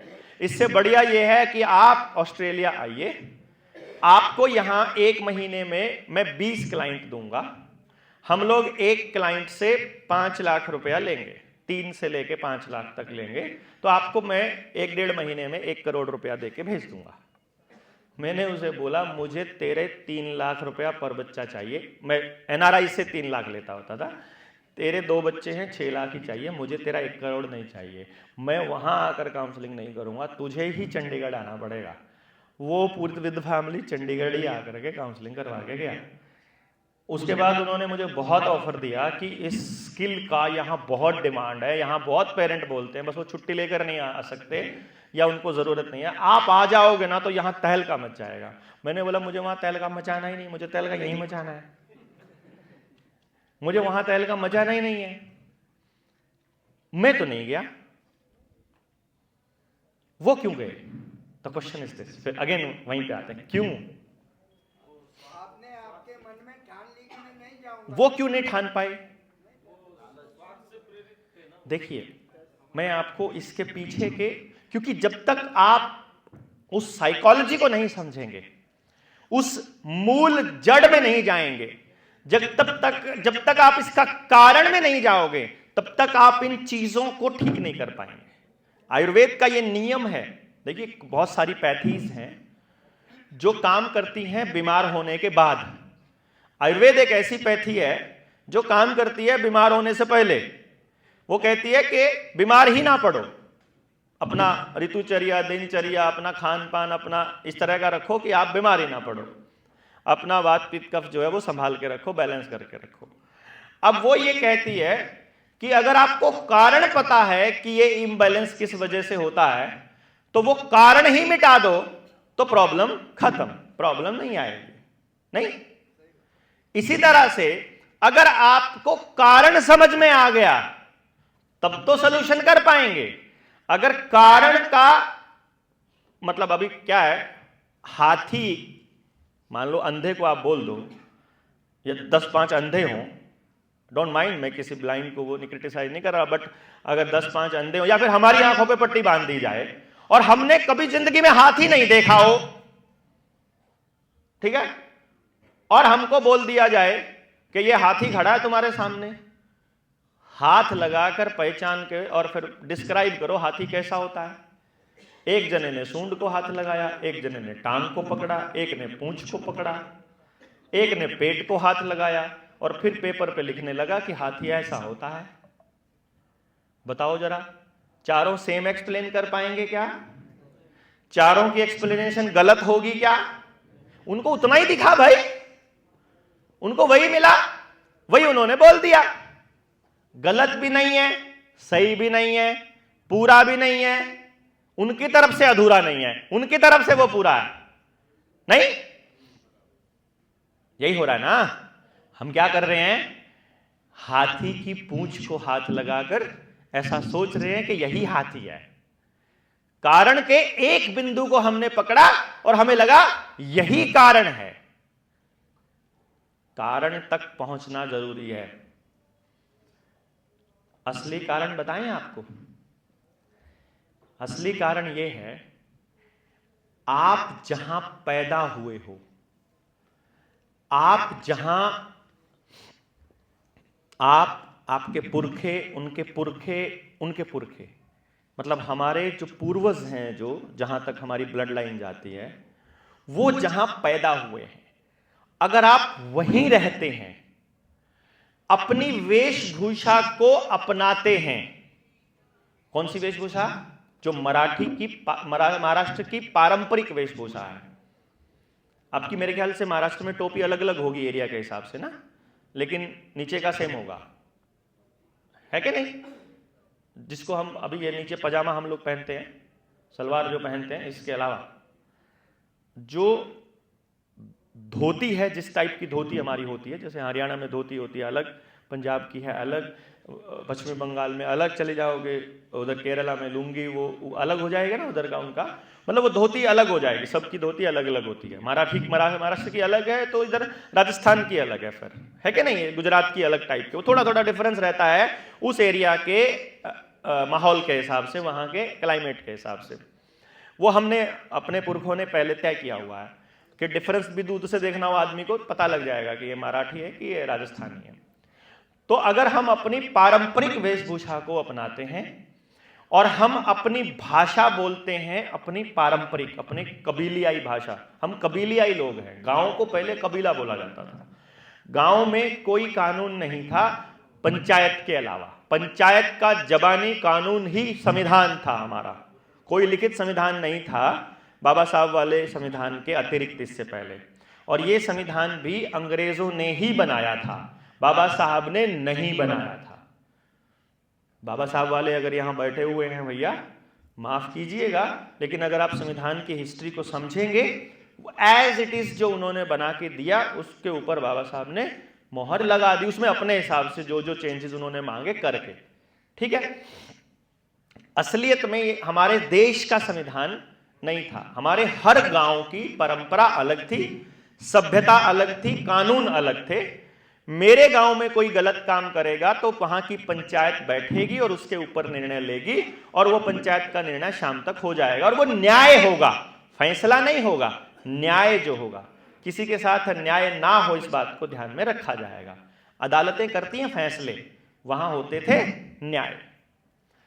तो जो अपनी पारंपरिक जगह को नहीं छोड़े, अपनी पारंपरिक भाषा को नहीं छोड़े और अपनी पारंपरिक वेशभूषा को नहीं छोड़े, उस व्यक्ति के ऊपर आईपीसी नहीं लगता है, वो नॉन जुडिशियल होता है, उसे किसी कागज की आवश्यकता नहीं होती है, वो किसी का गुलाम हो ही नहीं सकता जिंदगी में कभी, जब तक उसके पास कोई उनका दिया हुआ कागज नहीं है। अगर आपको पता ना हो, वकील यहां कोई बैठा है क्या, कोई एडवोकेट अगर बैठा हो, नहीं बैठा हो तो जो सुन रहा हो, कोई देख रहा हो, मैं बता दूं कि जितना भी आपका आईपीसी लिखा हुआ है वो सारा लीगलीज में लिखा हुआ है।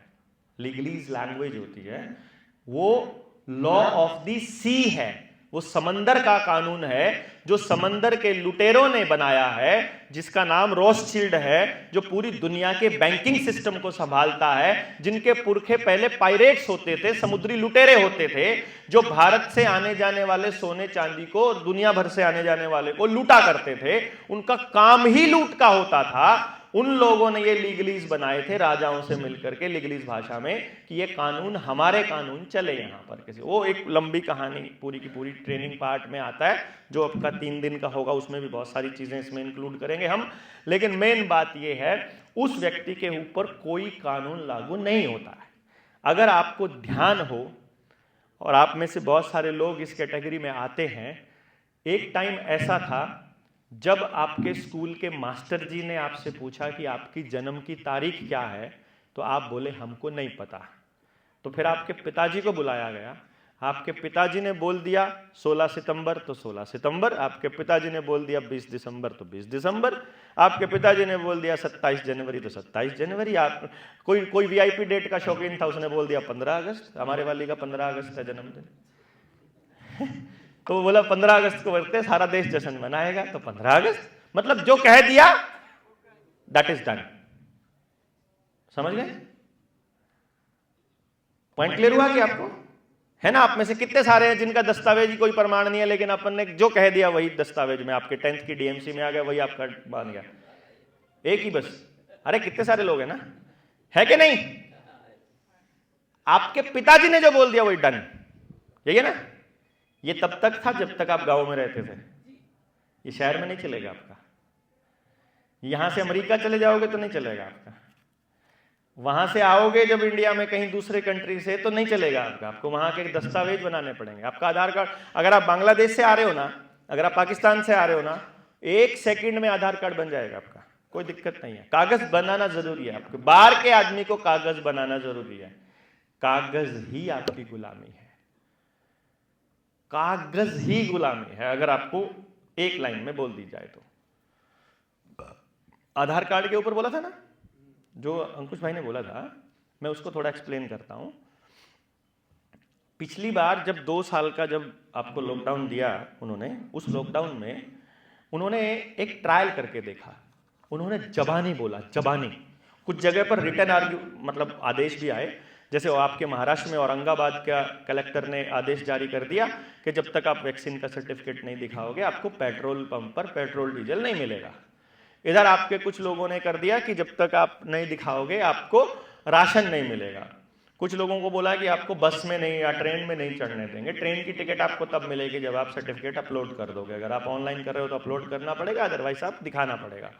इसी तरह से फ्लाइट की टिकट का है, इसी तरह से स्कूल में जाने का है, पेंशन लेने का है, हाजिरी का है, पेपर में बैठने का है, ऐसे बहुत सारी रिस्ट्रिक्शंस लगाई है ना आपके ऊपर। इन्होंने देखा कि यहाँ क्या क्या लूप होल बचे, तो अब इनका पूरा फोकस एक ही बात के ऊपर है कि आपकी जिंदगी से जुड़ा हुआ हर डॉक्यूमेंट आधार कार्ड से जुड़ जाए।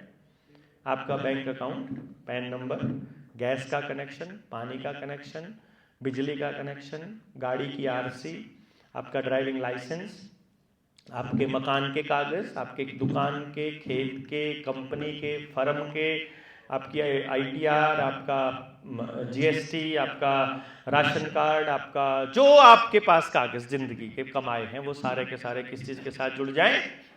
आधार कार्ड के साथ। और वो माहौल बनाया जाता है। मैं आपको फिर से अगेन में एक आपको ये कुछ लाइनें ऐसी हैं जो परमानेंट होती हैं, तो this is one of that permanent lines कि माहौल बनाया जाता है कि आप कॉम्प्लाई करें, आप उनके हिसाब से ही सोचें, आप उनके हिसाब से ही बोलें और आप वही करें जो वो कहें, ऐसा माहौल बनाया जाता है। अब आपका मोबाइल का सिम गुम हो गया, आपके पास 2 ऑप्शन दिए उन्होंने।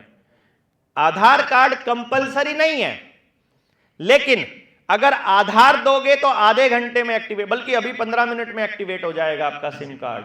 लेकिन अगर आप ड्राइविंग लाइसेंस दोगे तो 2 दिन लग जाएंगे। अब आप क्या प्रेफर करोगे? दे दो आधार कार्ड। आप अगर ड्राइविंग लाइसेंस बनाने जा रहे हो, कोई और डॉक्यूमेंट बनाने जा रहे हो, पासपोर्ट बनवाने जा रहे हो, आधार दोगे तो अभी के अभी हो जाएगा, आधार नहीं दोगे तो 1 हफ्ता चक्कर कटवाएंगे। तो आप क्या करोगे? आप दे दोगे। हमारे हरियाणा में इतना बड़ा खेल खेला हमारे खट्टर साहब ने। उन्होंने क्या खेल खेला कि अगर आपको पेपर में अप्लाई करना है, किसी नौकरी के लिए अप्लाई करना है, तो आपको फैमिली आईडी और आधार देना पड़ेगा। किसी व्यक्ति ने उसमें लिख दिया कि तुम ये गलत कर रहे हो, दिस इज अनकॉन्स्टिट्यूशनल और सुप्रीम कोर्ट के फैसले के खिलाफ है, आधार कार्ड कंपलसरी नहीं है, आप कंपलसरी नहीं कर सकते। तो पता क्या बोलती है हरियाणा सरकार? अच्छा, कंपलसरी नहीं कर सकते, मान ली तुम्हारी बात, लेकिन सुप्रीम कोर्ट में लिखा हुआ है, उसी आदेश में लिखा हुआ है कि अगर सरकार से कोई सब्सिडी, स्कॉलरशिप या कोई लाभ लेना है, कोई भी लाभ लेना है, तो आपको आधार देना पड़ेगा। तो उन्होंने लाभ में क्या कर दिया? उन्होंने कहा कि यदि आप आधार कार्ड देते हो तो फॉर्म की फीस होगी 900 रुपए, और आधार और फैमिली आईडी नहीं देते हो तो 1800 रुपए। आपको ये 900 रुपए का लाभ लेना है तो आधार दो, तो हमको 900 बचाने हैं तो हम आधार दे देंगे, हमें क्या दिक्कत है? क्योंकि आपको तो पता ही नहीं है कि आधार में आपकी कितनी सेंसिटिव इंफॉर्मेशन है। आपको तो इंफॉर्मेशन को कि महत्व को सिखाया ही नहीं गया कि उसको सिक्योर करना कितना इंपॉर्टेंट है। और आजकल इंजीनियर साहब हैं, जो पढ़े लिखे लोग हैं, उनको तो मालूम ही है कि data is the new fuel.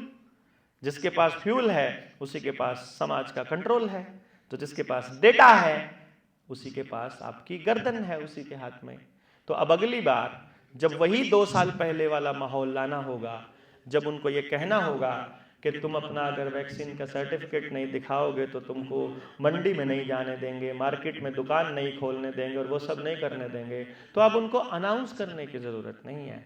जिस बंदे ने वैक्सीन लगवाई है नहीं लगवाई है, आधार के साथ अपडेटेड है उसका सारा रिकॉर्ड, क्योंकि आपकी आभा आईडी, अपार आईडी, PEN आईडी, दूसरी आईडी, ढिमकी आईडी, फलाना आईडी, वो सब बना के बैठे आयुष्मान कार्ड टाइप के, और वो उसके बाद में उनको सिर्फ एक ही काम करना है, आपके आधार को इनएक्टिव कर दो, बस।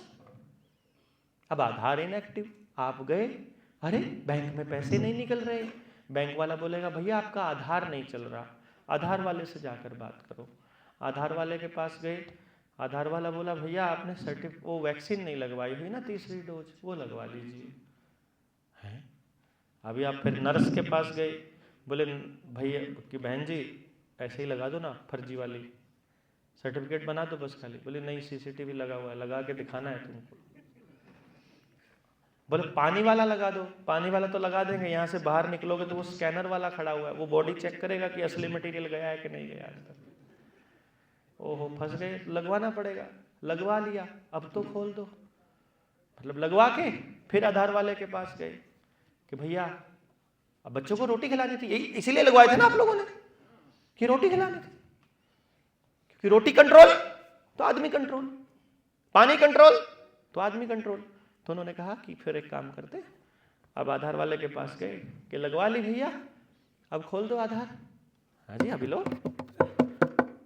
अरे अंकल जी माता जी ने भी नहीं लगवाया, क्योंकि फैमिली का पूरा आईडी जुड़ा हुआ ना आपस में, तो अब माता जी को भी लगवानी पड़ेगी तभी खुलेगा, फिर बेटे को नहीं लगवानी पड़ेगी, फिर बाप को, फिर दादी को भी लगवानी पड़ेगी, फिर दादा को भी लगवानी पड़ेगी, फिर सबको लगवानी पड़ेगी। जब तक सबका नहीं लगेगा तब तक आधार नहीं खुलेगा, जब तक आधार नहीं खुलेगा तब तक बैंक अकाउंट नहीं खुलेगा, तब तक पानी नहीं आएगा, तब तक बिजली नहीं आएगी, तब तक कुछ नहीं आएगा, क्योंकि बिजली के नए कनेक्शन, नए मीटर चिप वाले हैं, वो आधार के साथ जुड़े हुए हैं। अब उनको कनेक्शन काटने के लिए आपके घर आने की आवश्यकता नहीं है, वहीं से बटन दबाकर आपका बंद किया जा सकता है।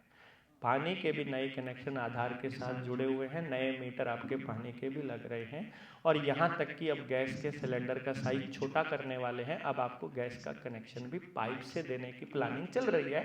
अडानी की सर्विस पूरे घर, जब सारा इंफ्रास्ट्रक्चर तैयार हो जाएगा उसके बाद आपकी गाड़ी का फास्टैग भी उसी के साथ कनेक्टेड किया जा रहा है, आपका गाड़ी का रजिस्ट्रेशन नंबर भी सब उसी के साथ कनेक्टेड है, और गाड़ियों में किल स्विच भी आ गया है नई वाली गाड़ियों में। अगर आधार एक्टिव नहीं है तो गाड़ी स्टार्ट ही नहीं होगी। मजा आएगा ना? बहुत बढ़िया प्लानिंग कर रहे हैं। आपकी क्या प्लानिंग है इससे बचने के लिए? पता ही नहीं है पहली बात तो कि ऐसा भी हो रहा है। भाई पहले वो कर चुके हैं ना, पहले वो एग्जाम्पल आपको दे चुके हैं, वो उन्होंने वार्निंग दे दी है, हम फिर आएंगे। इस बार तो नहीं बना गब्बर के दो जो आए थे, इस बार टैक्स नहीं दिया किसानों ने, हम फिर आएंगे अगली बार दूसरी सेना लेकर, पूरा इंतजाम करके आएंगे। अब की बार देखेंगे जय और वीरू कैसे अड़ेंगे। समझ रहे हैं कि नहीं समझ रहे अभी तक? मुझे नहीं लगता आप समझ रहे हैं, क्योंकि जिसको समझ आ गया वो घर में नहीं बैठ रहा है। मैं नहीं गया हूं घर, 7 साल से घर नहीं गया हूं मैं। घर वाली को जब कभी लगता है कि टाइम बहुत दिन हो गए हैं मिले हुए और बड़ा समय हो गया बिताया, तो फिर वो बोलती है कि भगवान मेरे को भी ले चल थोड़े दिन, और तो ऑप्शन नहीं है कुछ। क्योंकि आपको ये दिखाई दे रहा है और आपको मालूम है कलेक्टर आपकी नहीं सुनेगा, तहसीलदार आपकी नहीं सुनेगा, पटवारी आपकी नहीं सुनेगा, आंगनबाड़ी वर्कर, आशा वर्कर, वो भी ऐसी तैसी करेगी। अभी तो फ्री लग रहा है, फिर 5,000 लगेंगे, लगवाना ही पड़ेगा। पेंशन नहीं मिलेगी, तनख्वाह नहीं आएगी, कुछ नहीं होगा, तुम्हारा कोई काम नहीं होगा अगर नहीं लगवाओगे। ऐसे बोलते ना, वो नहीं लगवाएंगे। 400 रुपए के लिए, 500 रुपए के लिए, 10 रुपए के लिए, 40 रुपए के लिए, ये मैं इसलिए अलग अलग बता रहा हूं कि डॉक्टर को अलग कमीशन मिलता था उनको वैक्सीन लगाने का, और आंगनबाड़ी वर्कर को अलग मिलता था, उनको थोड़ा मिलता था स्टाइफंड, उसका पैसा मिलता था।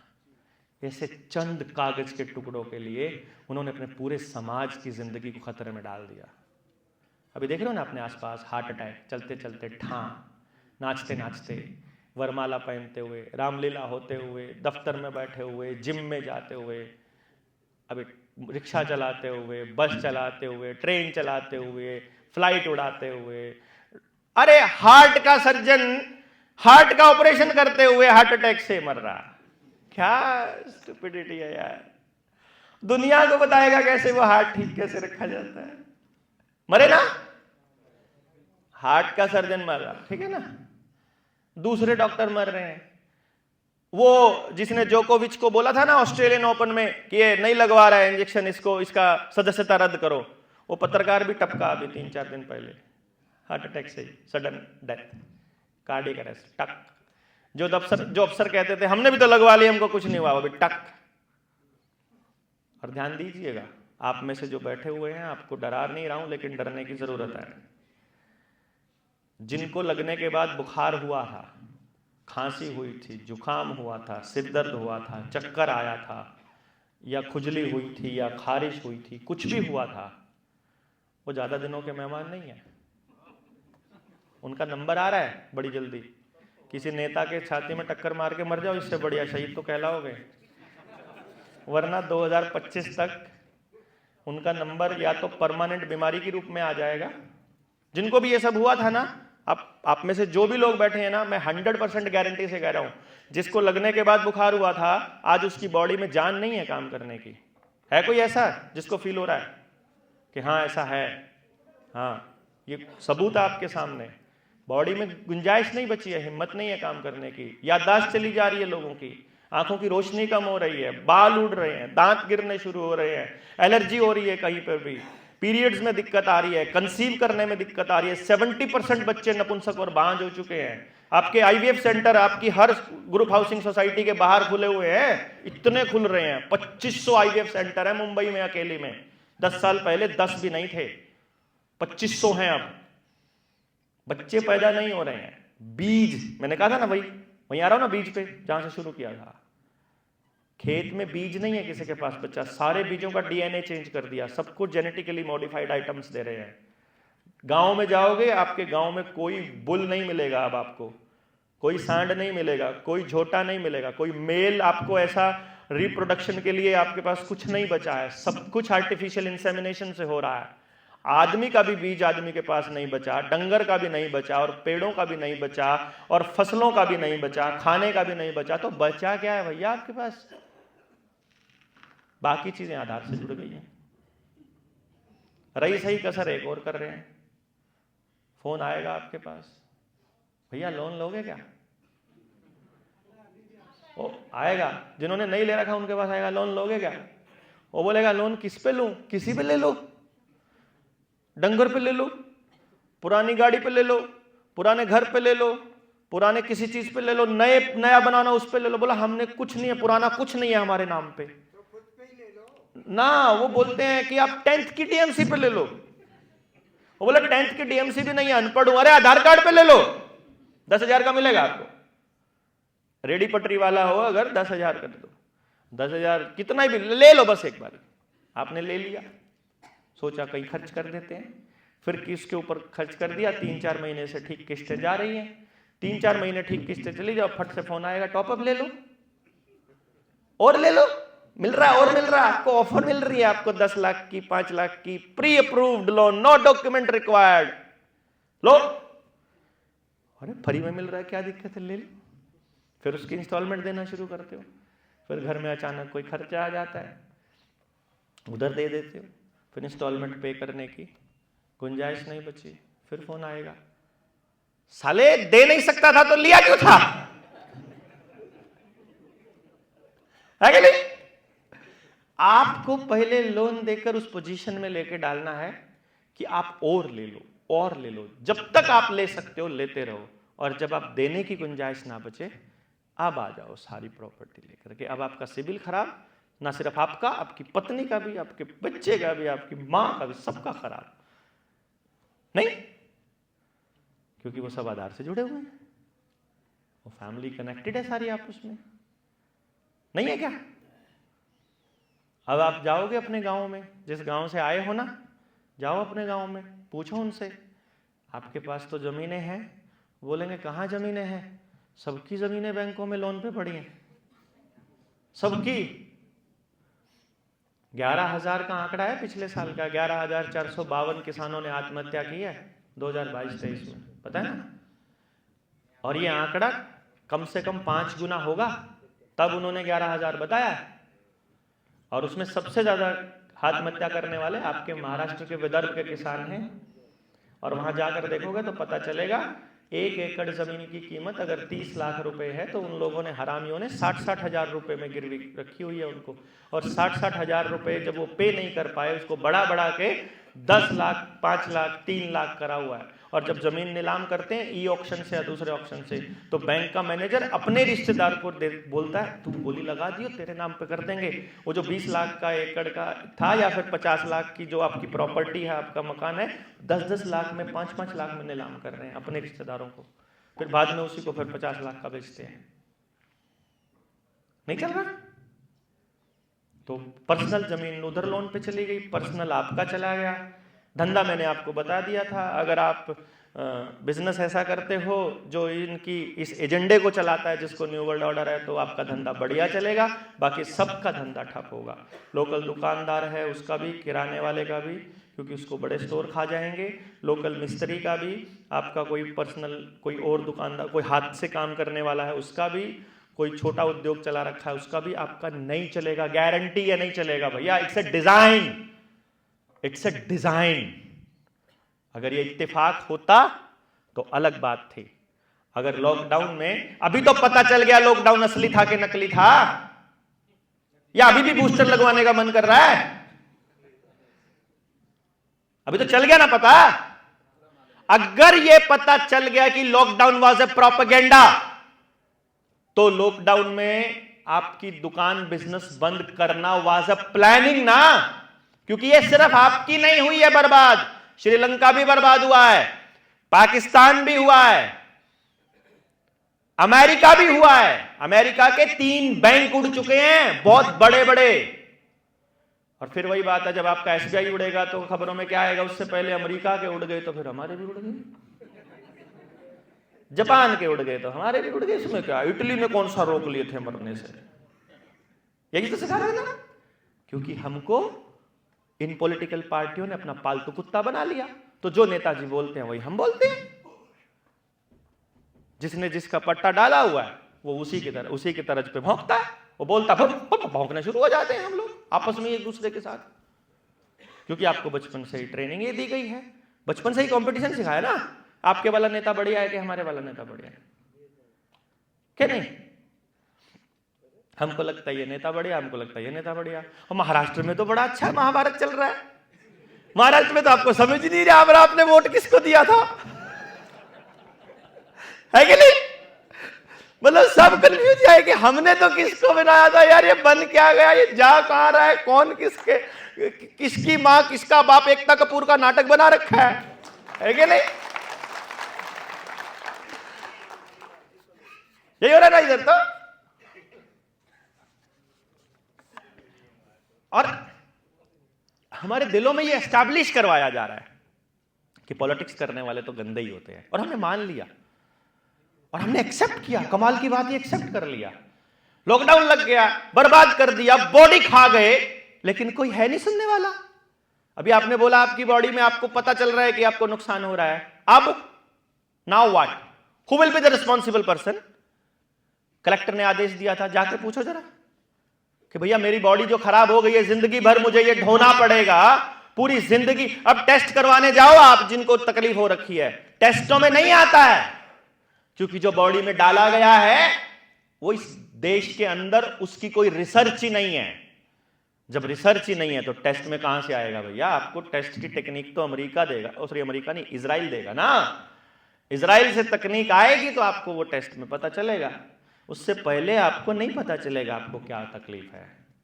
वो जब देंगे तब देंगे, क्योंकि वो अभी नहीं देंगे। अभी दे दिया तो आपको सच्ची में पता चल जाएगा ना कि हम जैसे लोग जो बोलते थे इसमें ग्राफीन ऑक्साइड डाला, इसमें एल्यूमिनियम हाइड्रोक्साइड जेल डाला, इसके अंदर तुमको ब्लड क्लॉट होने वाले हैं, तुम्हारे बॉडी खराब होने वाले। 2020 में भौंका करता था मैं, जब ये आई भी नहीं थी। जब अखबारों में आता था ना वायरस का चक्कर। ये कागज पे इतनी देर ठहरता है, स्टील पे इतनी देर ठहरता है, लकड़ी पे। सुन देखेंगे ना एडवर्टीजमेंट, किसी ने उस एडवर्टाइजमेंट की सबसे निचली लाइन पढ़ी कभी? है किसी को याद? नहीं याद ना? स्टार लगा के लिखा होता था ना, जैसे आपके वो डॉक्यूमेंट होते हैं ना, उन सब में जितने भी आपको कहते हैं कि ये सारा agreement, terms and agreement sign करो, तो उसमें नीचे स्टार में लिखा होता है टर्म्स एंड कंडीशंस अप्लाई। वैसे ही हर एक एडवर्टाइजमेंट जो भी कोरोना की आई, उसमें सबसे नीचे छोटे छोटे अक्षरों में लिखा होता था अभी कोरोना की वैक्सीन नहीं आई है। और मैं तब बोलता था वैक्सीन आएगी, आपने अपने बच्चों को बचाना है। और मेरे को क्या बोलते थे पता है? वो एलीट क्लास, क्योंकि मेरा क्लाइंट एलीट क्लास था उस टाइम पे। अब इतना मोटा पैसा कौन देगा एक अपॉइंटमेंट का? वही देगा ना जो मोटा पैसा। वो एलीट क्लास मेरे को क्या बोलता था कि डॉक्टर साहब का तो ऊपर वाला माला सटक गया है। पागल हो गया बंदा, पता नहीं क्या क्या बोल रहा है, सरकार हमको ऐसे थोड़ी करेगी। मैं बोलता था इट्स प्रोपेगेंडा। प्रोपेगेंडा क्यों है? मैंने वीडियोस बना रखी है यार कि जो आपको टीका लगाया जा रहा है, जो आपको ये इंजेक्शन दे रहे हैं, इसका पेटेंट बिल गेट्स के नाम पर है। Bill Gates is not a doctor. और बिल गेट्स को वो पेटेंट कब मिला पता है आपको? कब? 2017 में। बीमारी आई 2019 में, पेटेंट मिल गया 2017 में, अप्लाई किया था 2014 में। तो इसका मतलब 14 में पता था उसको तो कि ये सब होने वाला है। 2017 में आरटीपीसीआर की किट टनों की संख्या में बुलाई गई थी, चाइना से मंगाई गई थी। वर्ल्ड बैंक की वेबसाइट के ऊपर उसका वो था, पूरा सबूत था। सब सबूत हैं अपने पास, जो बात बोल रहा हूं मैं, एविडेंस है, डॉक्यूमेंट्री एविडेंस है। और अभी तो यहाँ वो आपके महाराष्ट्र में तो एडवोकेट नीलेश ओझा ने केस किया हुआ, आदर पूनावाला को भी पार्टी बनाया है, बिल गेट्स को भी पार्टी बनाया हुआ उसके अंदर। बिल गेट्स के ऊपर भी मुकदमा दर्ज हुआ पड़ा है ना, पता है ना आपको? हत्या का मुकदमा दर्ज, जिन जिन बच्चों को लगी थी।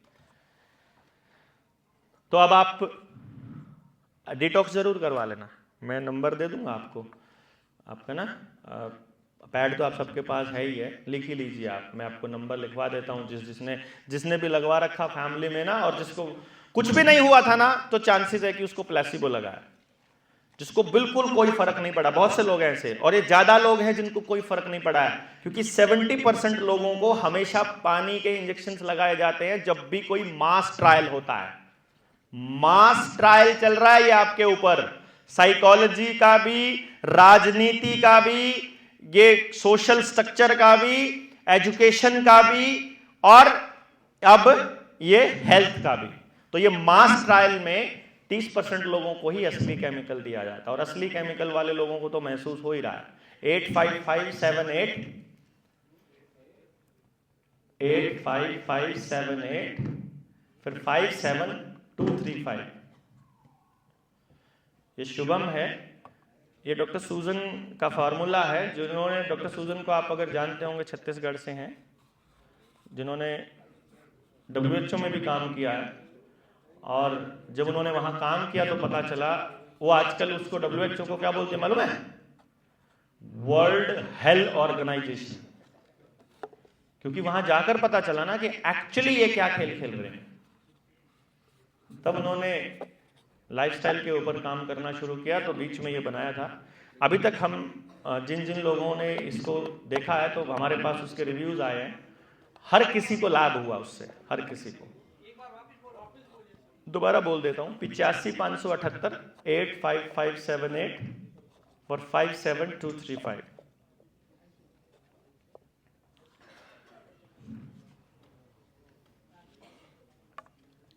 तो क्या हुआ,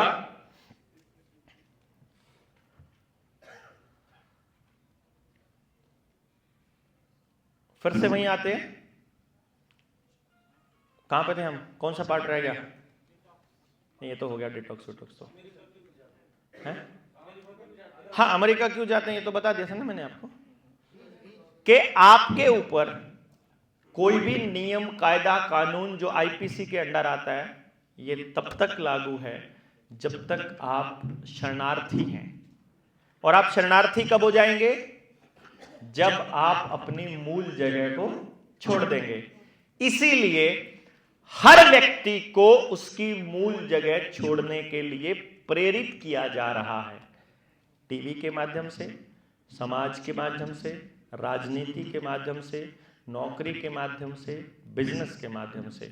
और क्योंकि अब आपका सारा डेटा ऑनलाइन है, तो आपकी लाइफस्टाइल, आपके परिवार का स्ट्रक्चर, आपका सब कुछ जीने का तरीका एंड ऑल, मतलब खर्चा, प्रॉपर्टी अभी कितनी बची है, कितनी प्रॉपर्टी पे लोन हो चुका है, कितनी पेंडिंग है, रोज की आमदनी कितनी है, रोज का खर्चा कितना है, खर्चा करने का स्टाइल क्या है, सामान ब्रांडेड खरीदता है कि देसी खरीदता है, लोकल खरीदता, कैश में ट्रांजैक्शन है कि ऑनलाइन है, ट्रैवल गाड़ी से करता है कि बस से करता है, रोज का खाने का स्टाइल क्या है, पैदल कितना चलता है ये आदमी। आपका मोबाइल बताता ना सब कुछ, पैदल कितना चलते हो, गाड़ी से कितना चलते हो। तो अब उनको लिए बड़ा आसान है।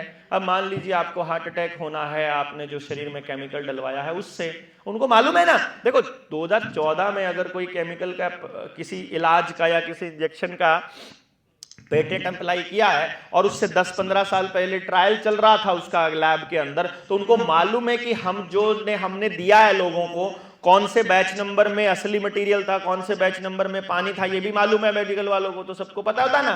अब जब ये जिसमें असली मटेरियल गया है वो कौन सी आबादी पे गया है ये भी मालूम है उनको ये भी पता है कि उसका रिएक्शन क्या क्या होने वाला है, उसका ये भी पता है कितने लोग हार्ट अटैक से मरने वाले हैं, कितने ब्रेन हैमरेज से मरने वाले हैं, कितनों को लकवा होने वाला है, कितने नपुंसक होने वाले हैं, कितने लोगों को एलर्जी होने वाली है और कितने के घुटने दर्द होने वाले हैं, कितने के हिप ट्रांसप्लांट करने पड़ेंगे, कितनों को क्या क्या करना पड़ेगा, ये सब उनको पता है। जब उनको पता है और आपकी लाइफस्टाइल का भी पता है, तो अब उनको आपके लाइफस्टाइल को देख के इधर एल्गोरिदम बन रहा है पूरा स्टेज के ऊपर। एल्गोरिदम में पता चला कि पुणे में इस एरिया में रहने वाले लोगों को इतने कदम रोज पैदल चलते हैं, भाई ये लोग 10,000 कदम से कम चलते हैं, तो अगले दिन अखबार में अगर एक हेडलाइन पूरी बड़ी आ जाए कि 10,000 से कम कदम चलने वाले लोगों को हार्ट अटैक के 85% ज्यादा चांस है, तो आपको लगेगा कि आप तो कम चलने से मर रहे हो, नहीं? जबकि असलियत में आप, मेरा एक मित्र, उसको हो गया, मैं बैठा बैठा, हम क्या करते थे, मैंने उसको बड़ा समझाया था मत लगवाना मत लगवाना। वो मोतीलाल का बड़ा फैन था। मोतीलाल समझते ना, अडानी का पालतू कुत्ता, समझते ना या नहीं समझे? अभी भी तड़ीपार का दोस्त, आदमखोर, अब तो समझ गए? अभी भाई किसी का आराध्य हो तो माफ करना, वो दूसरे वाले भी ऐसे ही है, मतलब क्योंकि वो सत्ता पे बैठा है तो इसलिए उससे पूछना, उसका पहले नंबर पे आएगा। जब वो लोग थे, जब हम उनको भी गालियां देते थे पहले वालों को, क्योंकि हमको तो पता 2012 में ही चल गया था इसका। मैं तो 2012 में मैं गवर्नमेंट जॉब में था, सरकारी मास्टर था मैं पहले, और फिर मैंने नौकरी छोड़ दी थी 2012 में। जैसे ही मुझे पता चला कि ये होने वाला है, मैं कहा मैं क्यों भैया इनके लिए काम करूं, मैं अपने बच्चे के लिए काम करूंगा ना, मैं अपने समाज के लिए काम करूंगा, अपने बच्चे को सुरक्षित करूंगा पहले। अभी कौन ठुके, कौन फंसे सबसे ज्यादा? जो अकेले महसूस करते थे ना, वही कमजोर थे ना। जिसके साथ 2 लोग भी थे ना, 2 लोग भी, उन्होंने सर्टिफिकेट भी नहीं बनवाया, फर्जी भी नहीं बनवाया। जो समझदार थे उन्होंने फर्जी बनवा लिए। हुआ कि नहीं हुआ? जो अकेले थे लेकिन उनको पता था, उन्होंने फर्जी बनवा लिया, उनको पता था, मालूम था। ठीक, जैसे कोई राजीव दीक्षित को सुनता था, उनको मालूम था कि ये पूरा क्या गेम होता है। कुछ आर्य समाजी लोग थे, उनको भी मालूम था। हमने इसीलिए स्वामी दयानंद सरस्वती जी को हमने इस नंबर पे रखा हुआ है। ठीक, और हमारा एक साथी कह रहा था कि आप भीमराव अंबेडकर जी की फोटो नहीं लगाते, लगी हुई है भैया देखो। तो मेरे कहने का मतलब ये हुआ कि इस तरह से वो जिन लोगों को, जैसे अनूप मंडल आपके साथी हमारे बीच में बैठे हुए हैं, और उनके जो हमारे, उनको बाप जी बोलते हैं, जिनको जो महाराज जी थे, उन्होंने बहुत पहले, अनूप मंडल के जो संस्थापक कह लीजिए, उन्होंने 114 साल पहले बता दिया था है कि ऐसे होने वाला है। तो वो सारे के सारे लोगों ने विरोध किया। जितने कबीलियाई लोग हैं, जितने ट्राइबल लोग हैं, उन सबका उन सबने विरोध किया। उनको भी पता था कि बॉडी को केमिकल्स की जरूरत नहीं होती है। किसने लगवाए? कौन कौन थे लगवाने वाले? जो अकेले महसूस करते थे, जिनके पास कोई रास्ता नहीं था मानने का, और जो लालच और डर में फंसे। सिर्फ दो ही चीजों की वजह से लगवाया, लालच और डर। तीसरी अगर किसी चीज का अगर हम नाम लें तो वो बहकावा था। बहकावा मतलब टीवी का बहकावा ले लीजिए, उसके नेताजी का बहकावा ले लीजिए। नेताजी कौन? जिसको भी आप मानते थे। कैसे? उन्होंने सरकार बनने से पहले, उस टाइम पे शिवसेना की सरकार थी आपके महाराष्ट्र में, दिल्ली में आम आदमी पार्टी की सरकार है, राजस्थान में कांग्रेस की सरकार है, और इधर इसमें क्या नाम, हरियाणा में जो है बीजेपी की सरकार है, और केंद्र में मोतीलाल बैठा ही था। अब यहां क्या होता है, मैंने एक ट्रेंड देखा। मैं जब महाराष्ट्र की दौरे पर आया 2021 में, तो मैंने महाराष्ट्र का गेम देखा कि महाराष्ट्र में सारी ग्रुप हाउसिंग सोसाइटीज का जो प्रधान है, प्रेसिडेंट है, और जो मार्केट सोसाइटी का प्रधान है, और जो आपके दूसरी कमेटियां हैं जितनी भी, या मेयर है, वो सब शिवसेना के आगे। नहीं, चाहे वो मुस्लिम समुदाय के हों, चाहे वो दूसरे समुदायों के हों, सबके हों। बल्कि मुस्लिम इनके लिए बहुत बड़ा खतरा है। इस पूरे गेम, जो ये मैं वर्ल्ड ऑर्डर बोल रहा हूं ना, जिसके मैं गेम प्लान की बात कर रहा हूं ना, ये इंडिया का नहीं है। इसमें भारत की राजनीति का कोई लेना देना नहीं है, ये इजराइल से चलता है। और उनके लिए मुसलमान कौम सबसे बड़ा खतरा है। क्योंकि इसको मैं एक छोटा सा इलैबोरेशन कर दूं 2 मिनट का। इनका जो कंट्रोल है, जो ये चाहते हैं पूरी दुनिया के रिसोर्सेज पे कंट्रोल करना, कंट्रोल करने के लिए पहले इनको माइंड पे कंट्रोल करना पड़ेगा। अब आप शरीर से बंधक नहीं बना सकते, लेकिन अब आपको गुलाम अगर करना है तो ऐसा गुलाम करना पड़ेगा कि आपको पता ही ना चले कि आप गुलाम हो। जैसे गुलाम की क्या परिभाषा होती है कि वो हमेशा सर झुकाए रखता है ना। अभी जितने पढ़े लिखे लोग हैं, जितने एलीट लोग हैं, जितने वो हैं सोफिस्टिकेटेड लोग हैं, वो सारे के सारे ट्रैवल करते हैं एयरपोर्ट पे, मेट्रो से, गाड़ियों में, बड़ी बड़ी गाड़ियों में। आगे ड्राइवर चला होता, पीछे बैठे होते हैं। उनको कभी देखा है आपने वो कैसे रहते हैं? नहीं, हमेशा गर्दन झुकी रहती है ना। एयरपोर्ट पे बैठे हर आदमी की गर्दन मैंने ऐसे देखी।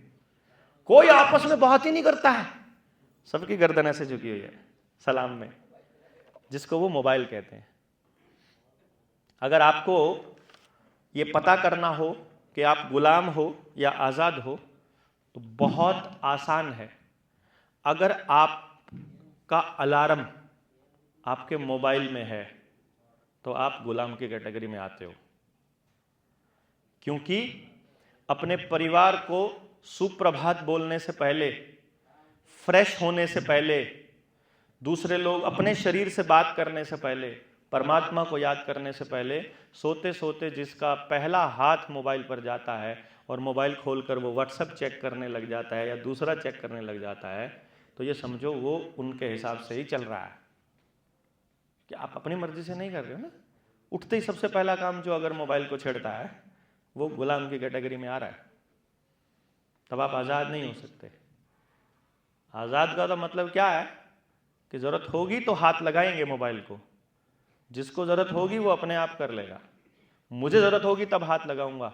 अगर आप रैंडमली अपने मोबाइल में कुछ भी चेक कर रहे हो जिसका आपको पता नहीं है, अगर आप अपने मोबाइल में रैंडमली कुछ भी देख रहे हो जिसका आपको पता नहीं है, आपने एक फिल्म देखनी है, आप वो फिल्म खोल करके देख रहे हो, तब आप गुलाम की कैटेगरी में नहीं आते हो।